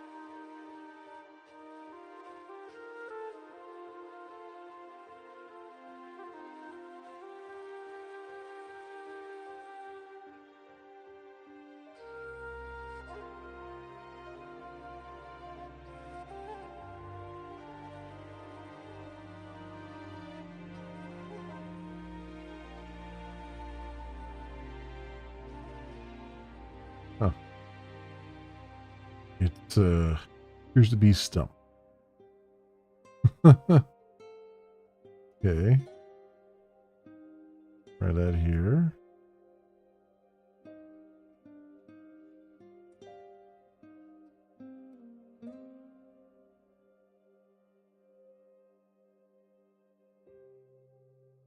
I'll just set the look and feel.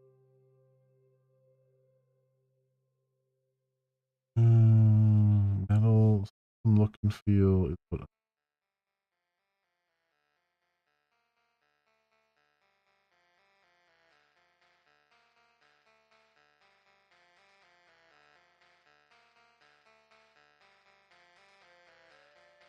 is the very first step in your application. Otherwise, you run the risk of initializing look and feel.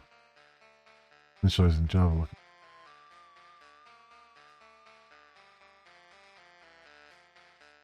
UI manager. Yeah.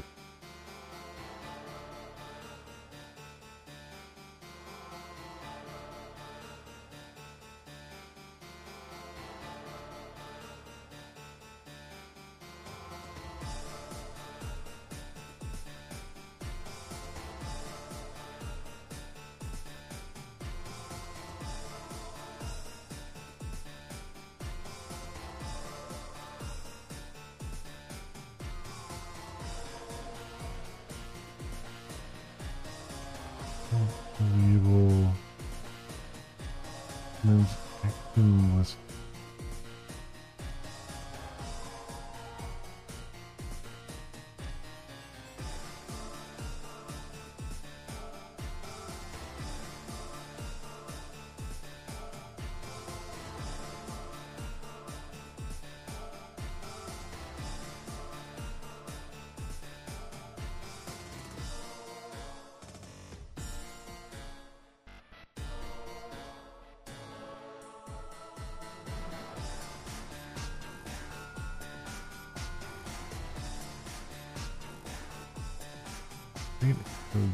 Where's it doing? Oh, it falls and it looks.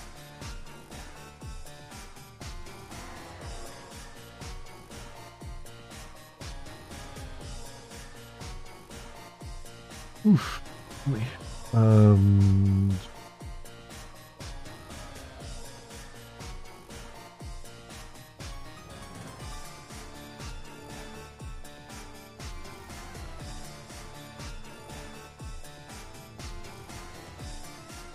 Okay.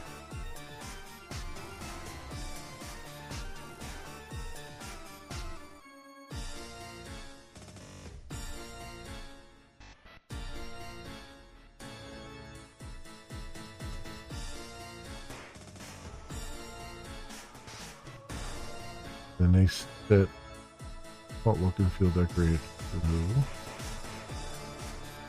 Or they even set up the window, which makes sense. Okay. So this has to go. Sure. UI manager.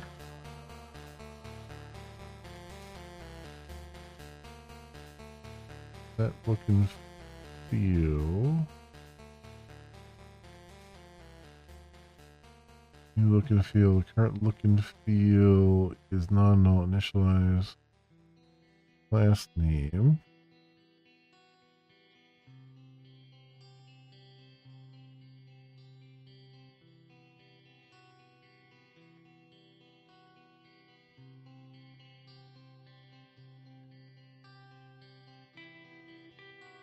And feel manager dot get system look and feel class has to be in a tribe.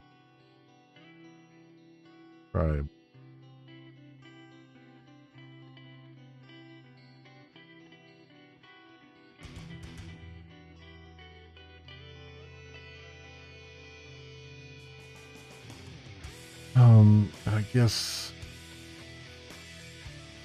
I should set up.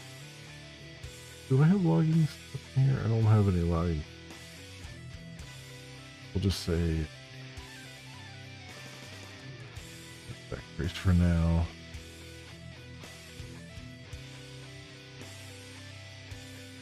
Put up logger. Some point here. And then we do and feel, and then what?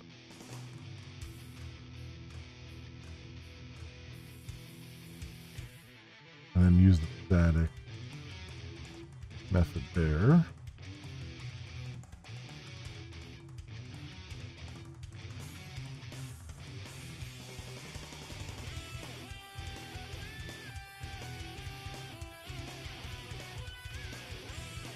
Okay.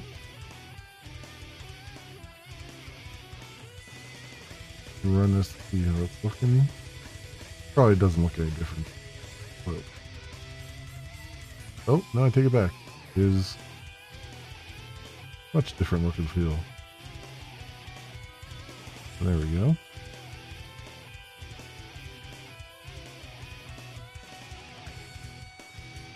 That's the system look and feel for GTK.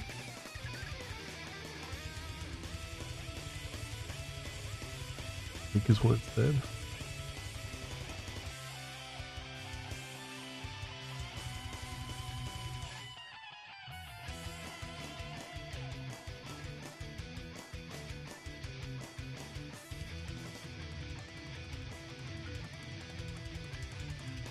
They also have the ocean and default metal theme.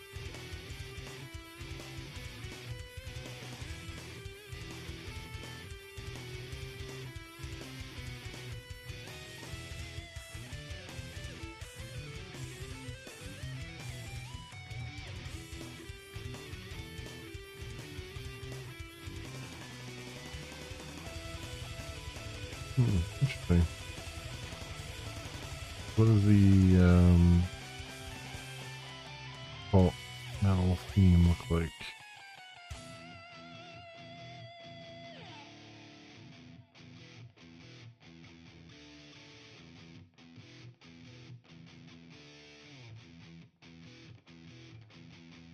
Give me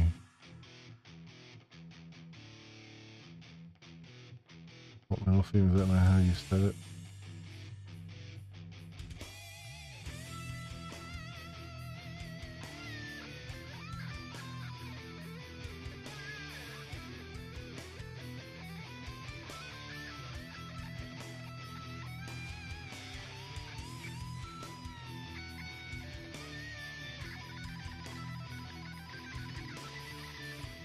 Metal look and feel.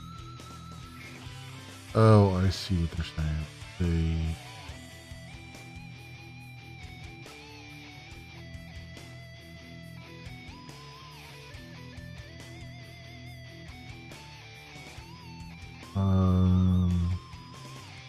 yeah, I see what it's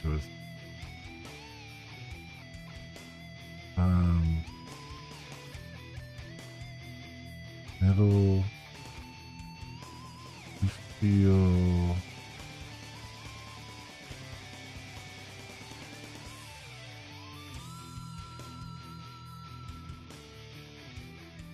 Platform. I feel. Okay. So it's really my manager get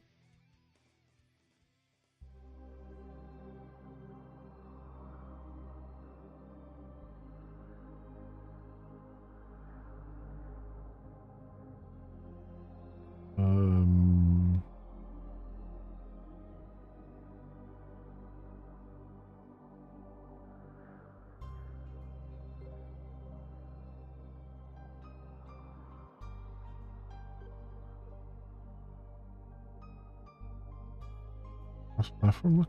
Is that what it was under?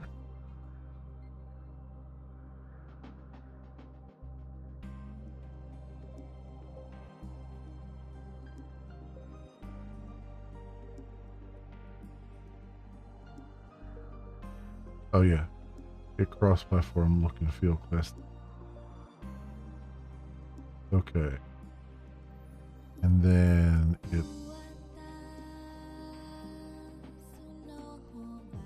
basically metal look and feel that current theme. Oh, metal. All right, and then this is an application. Doesn't seem to change anything.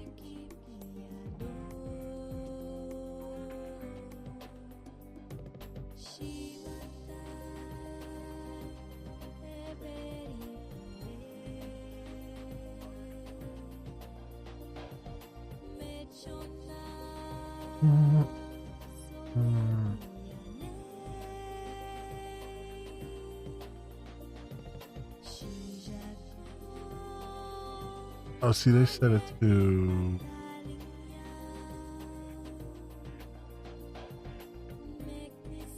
that look. Oh, they set the look and feel to new metal.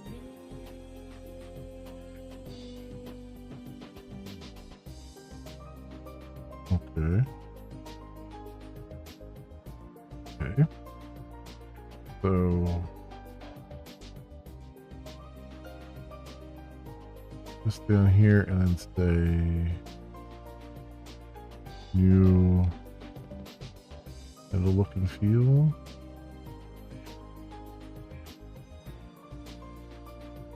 None of these are thrown now. Okay, that worked.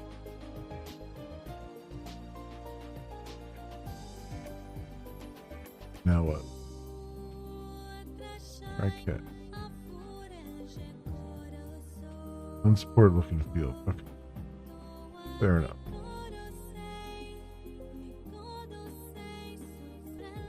Okay. Now what does it look like?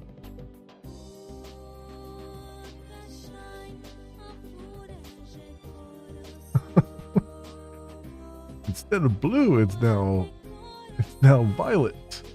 Great. Excellent work there, Wing devs. Excellent.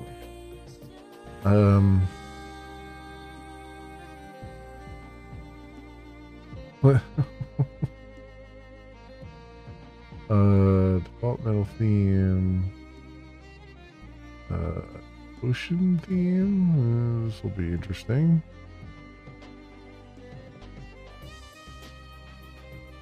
I guess this will probably look like Windows XP, right? Which actually might not be a bad thing.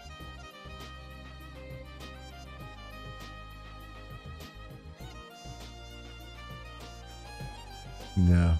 Okay, so that made it that made it blue.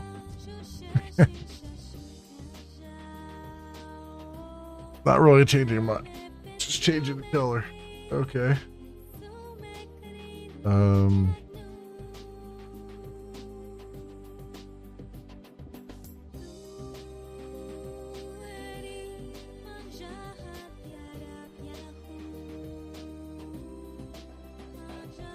I wonder what the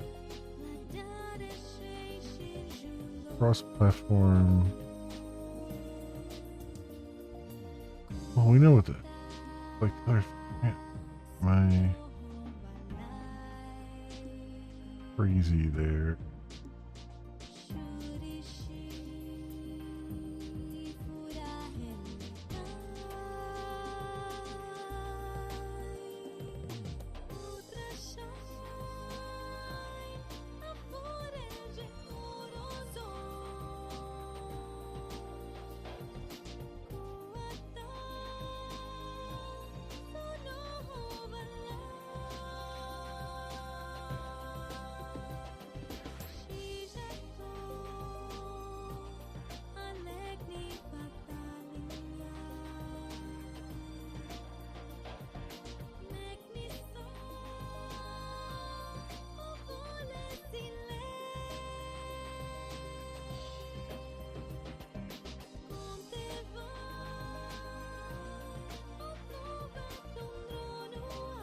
So, Solaris, Linux, or JDK 2.2 or later? Okay. I think I'm getting the old motif thing. So,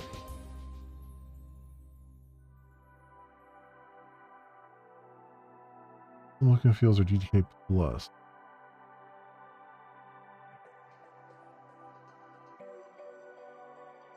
So I do. So, okay, look and feel. Can I just do okay, look and feel here? Look and feel.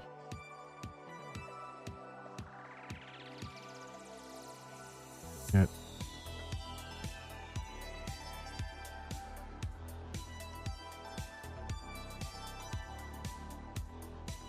Look and feel. Yep. Blurry look and feel.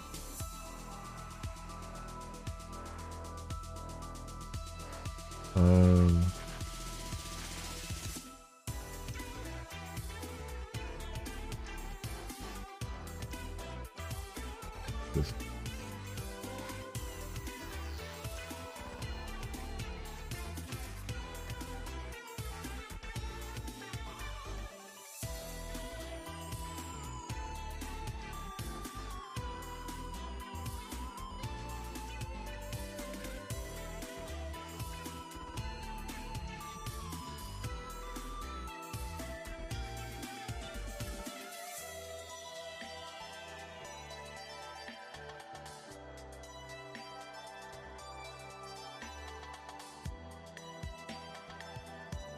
Oh, that's actually a lot nicer. Okay. That's, yeah, a lot nicer.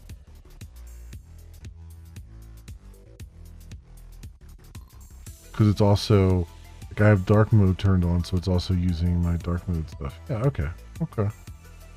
Okay, but I assume that's not going to work with Windows. So I probably have to.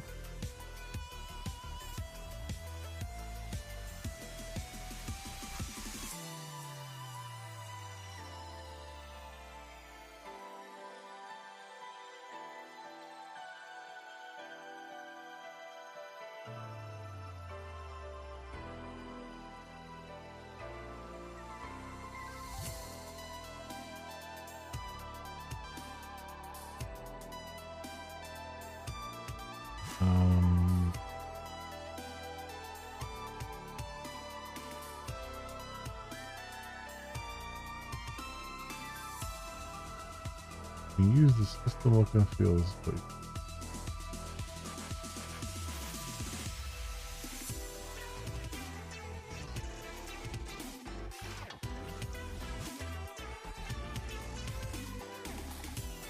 you're saying if I do get some look and feel. I don't believe this because I think I just did.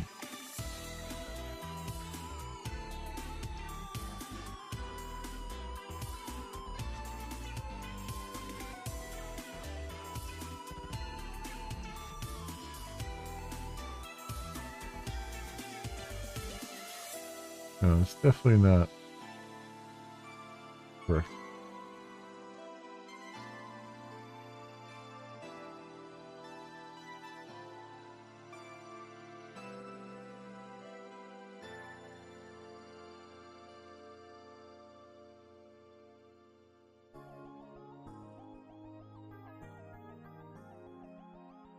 I get the feeling that this GTK look and feel is probably not going to exist and or work on anything.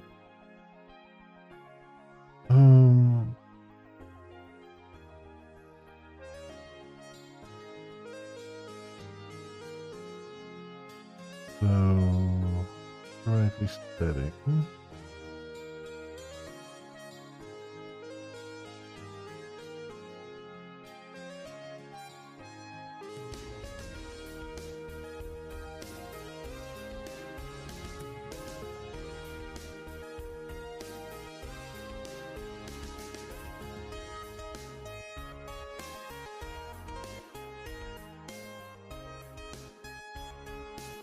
They say also called metal. The cross-platform look and feel is metal, but that didn't look like that was.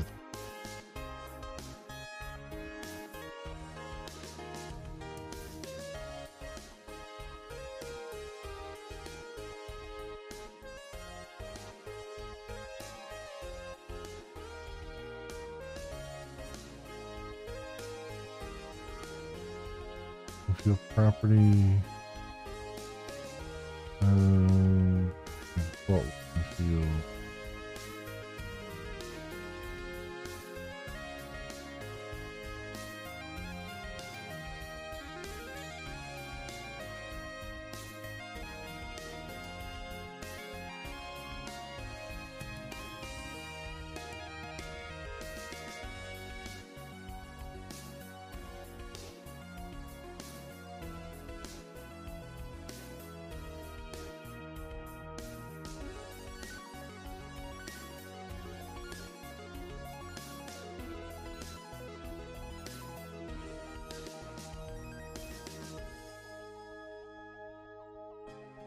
Out of curiosity.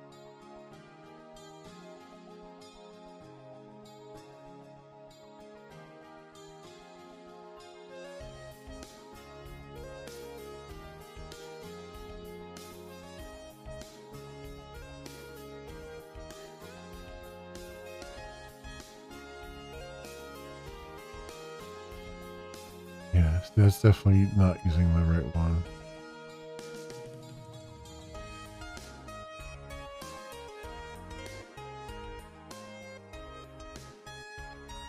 But I wish I could. Well, that's the thing. If it's not supported,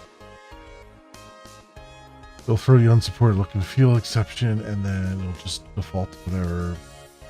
Yeah, the system default. We'll just have to see what that looks like on Windows, I guess.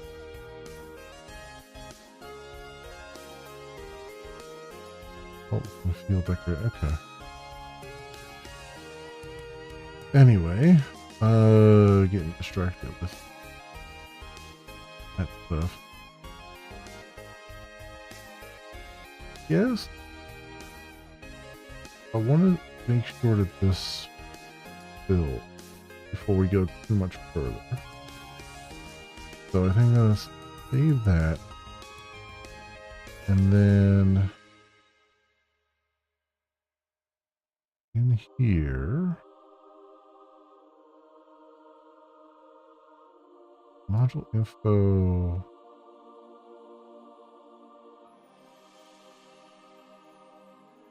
I have a desktop.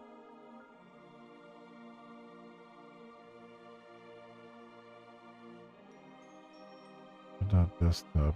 Okay.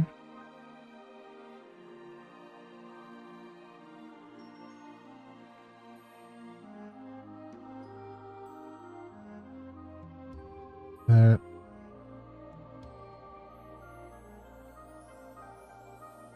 And then let me see if we can, let me see if this runs from here.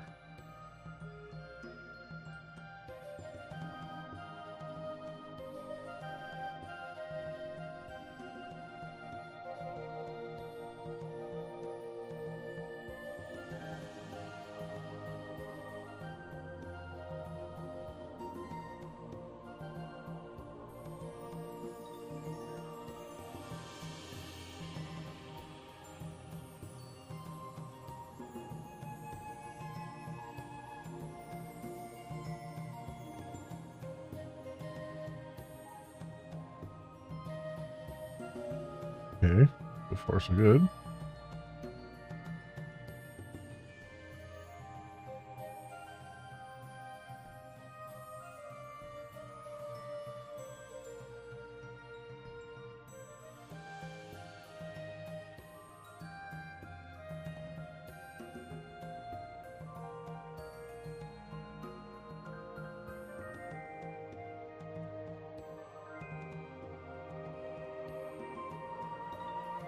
Sudo make much.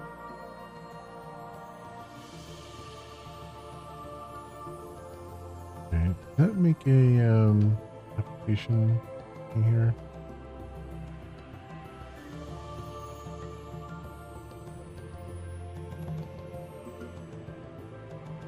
Utilities. All applications.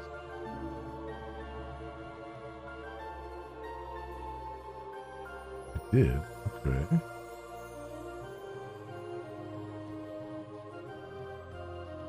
There we go.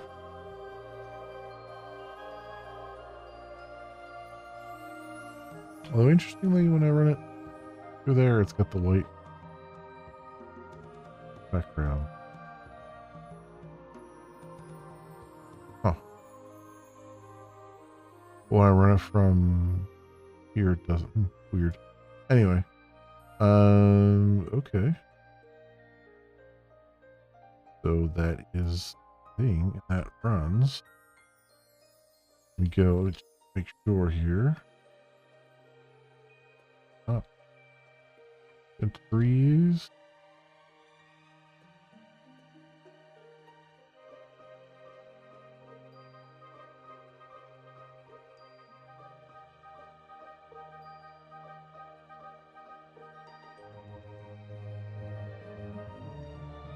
Enable low-key theme engine and module path. Okay. Oh, GTK warning. But there it is, it's running.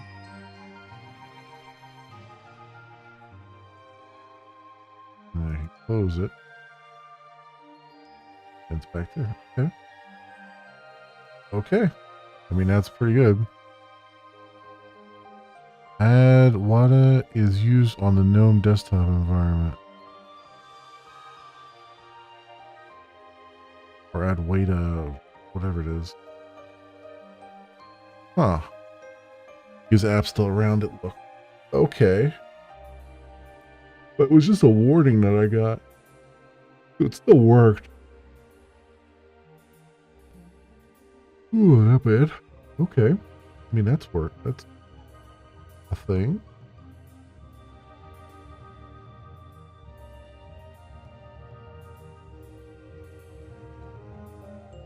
Then I'm curious now.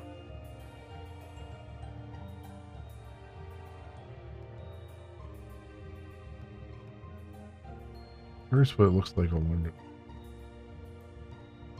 I hate to say that because now I gotta go. I gotta go run it. But let's just make sure. Be absolutely certain that we know what we're getting into here. I have changed this. Because I gotta change that other script too. Where is that?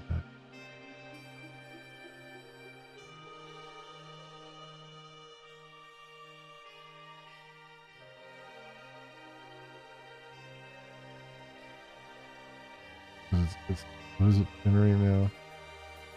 Generating symbol.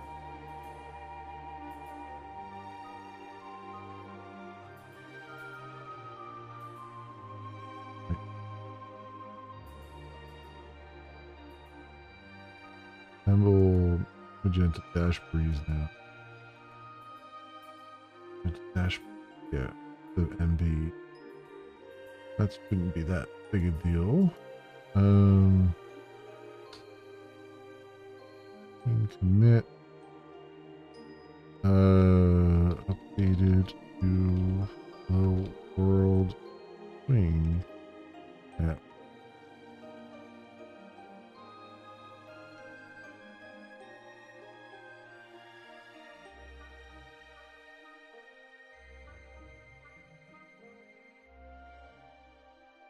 I have that.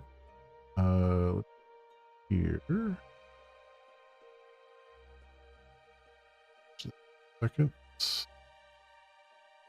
Hey, I know. Cover codes. I got it. I'm all set up. Wait, GitHub. Workflows. Even this.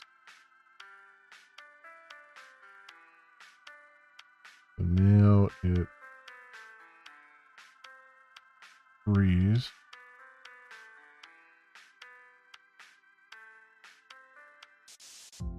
Yeah.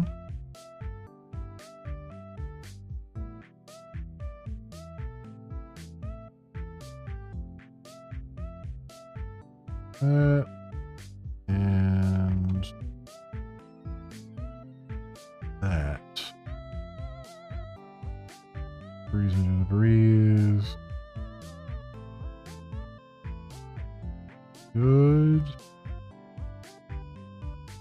Get those changes.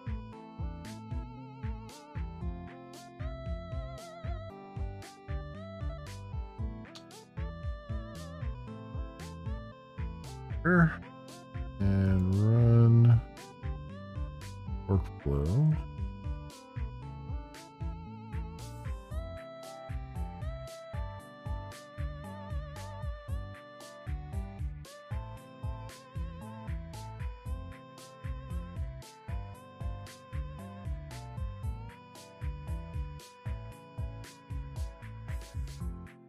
Look at the usage stuff too at some point.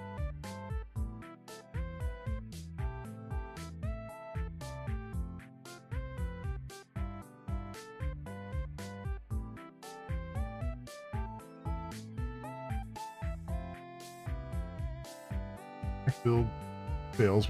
Correct. I'll pick that up. See what that entails. The Linux build should be right about now. Right? And then the Windows build takes slightly longer. It's actually taking slightly longer anyway because it's got it now pull in Java Desktop. Oh, there we go. 57 seconds. Yep.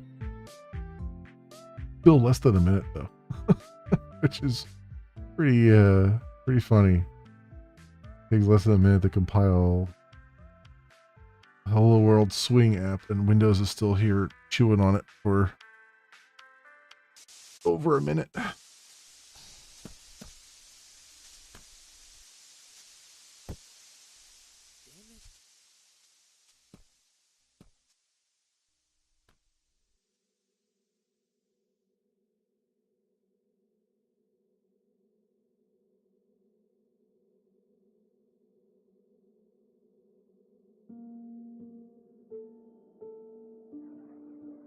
Yep.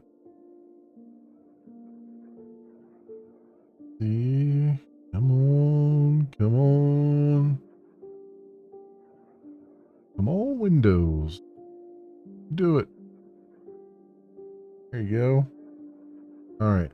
Two artifacts.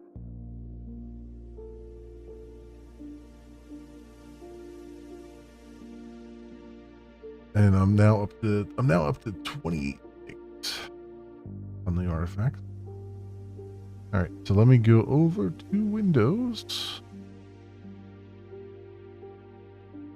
And we'll see everything runs. So here.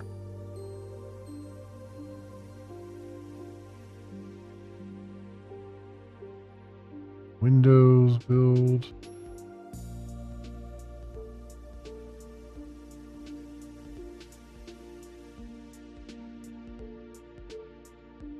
The other ones are I'm going to get confused.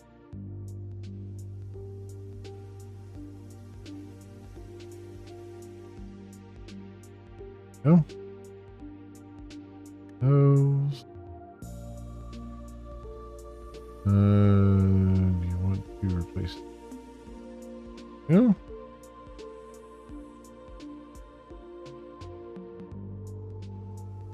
Okay, and oh, success. There you go. What am I looking? Okay, I'm looking for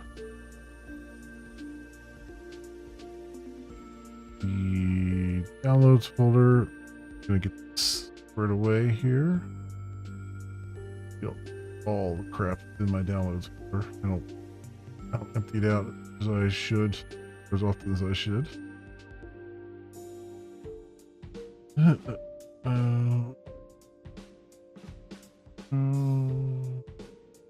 Is you creative?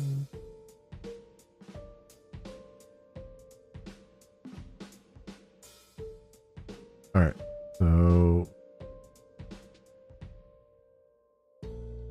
file. Oh, now it says Magenta Breeze. Okay, good. That's good. Oh, and now it's doing program files Magenta Breeze because I got other thing off there. Okay, next. Oh. Yes.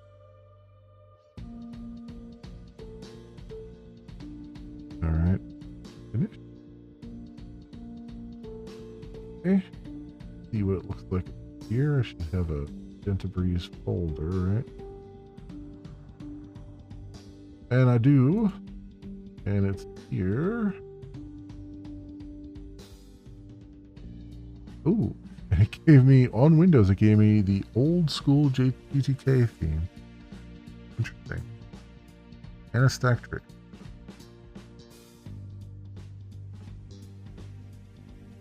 Oh, class not found, except GTK look and feel. So it's actually giving me the system default. So I'm gonna have to figure out a way to detect. I have to figure out a way to detect the OS, or I guess, I mean, if I get the class not found exception, I can capture that and I can try different classes. Or I can just do the fallback to the...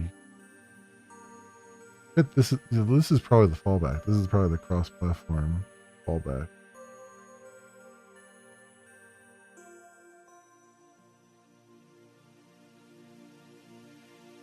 I'll have to see if I can detect the operating system. Also, I guess I don't necessarily... What nice that the console is here.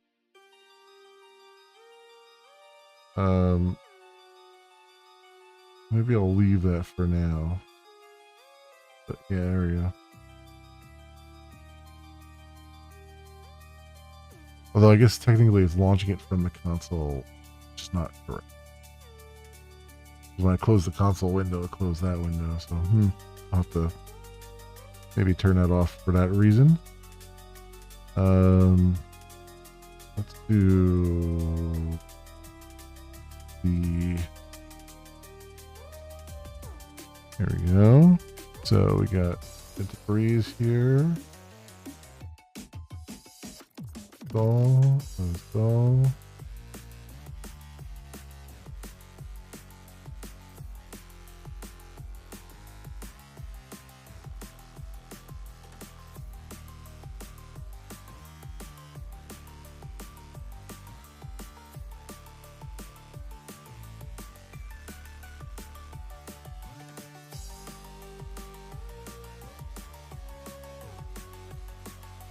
Why it takes so long to... I guess it's doing like a system restore point or something.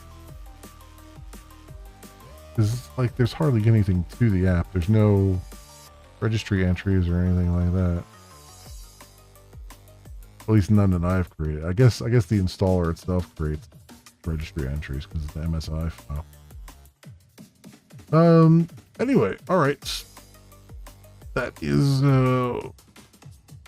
that's working pretty good so far. I mean, it's not exactly how we want it to look, but it's I mean, that's a trivial matter at this point, probably. Cool. All right. And we've got our cross-platform build set up here in the GitHub Actions thing, and it's manual triggered, so which is even better because I don't want it going off every time. Every time I push something. That's good. All right.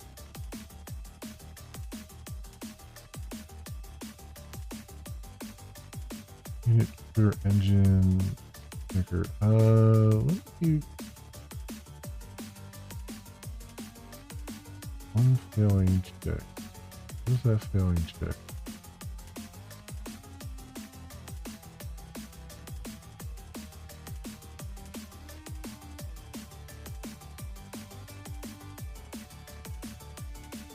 Oh, I think it's... Oh, because it did a while ago. I think we can 112.0 to 113.1. They just released 113.1? Guess they did.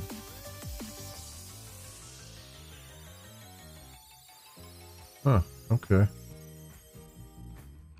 Not aware they just released 113.1. All right, we'll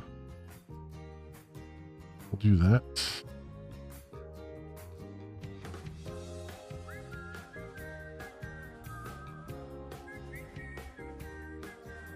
JUnit can get updated. That is fine. And Faker can get updated. We're not actually using it yet. We will be eventually. Maybe not on this project, but definitely on the other one. All right. So that's good. Everything still over on the left. There we go. Suddenly there were no borders on either side. Let's get that. And then is there anything, did I make pull request here? Yeah, Faker.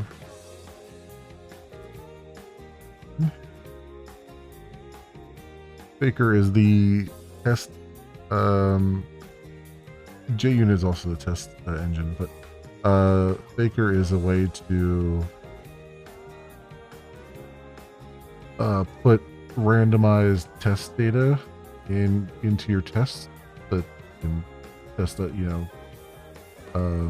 fields and whatnot without using real data. So basically, Faker has a bunch of it has stuff in it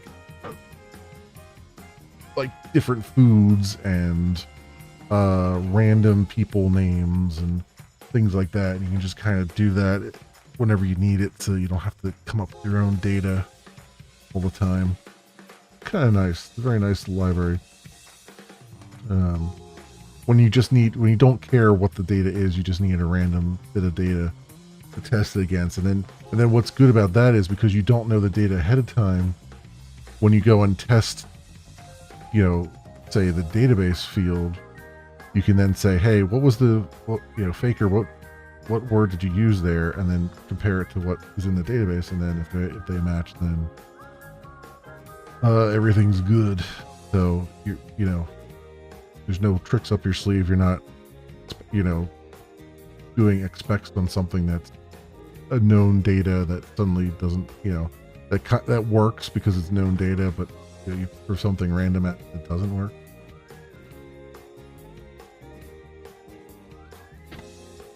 So that's nice. All right. What are we doing here? We've gone for about 3 hours today. That's pretty good. I'd like to go for a little bit longer. Tomorrow, maybe if I can get myself started a little bit earlier, we can start a little bit earlier in the day. But for right now, everything's good. I think I'm gonna stop there right now tonight, or today afternoon, and then I'll be back tonight with some gaming at the normal time. Instead of doing coding, we'll do some gaming. So that'll be the thing, and I'm gonna try to do this all week if I can. We'll see. I might have to skip a day or whatever, but how it goes. Anyway, my friends, thank you so much, everyone, for watching. I'm not going to rate out or anything, but thank you so much, everyone, for watching. I hope everyone has an excellent morning, afternoon, or evening, depending on what it is for you. Hope to see you back here again in the future for some more stuff, whatever happens to suit your fancy. Remember, I'll be back tonight, normal schedule stuff, but gaming. Until then, goodbye.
This is the way.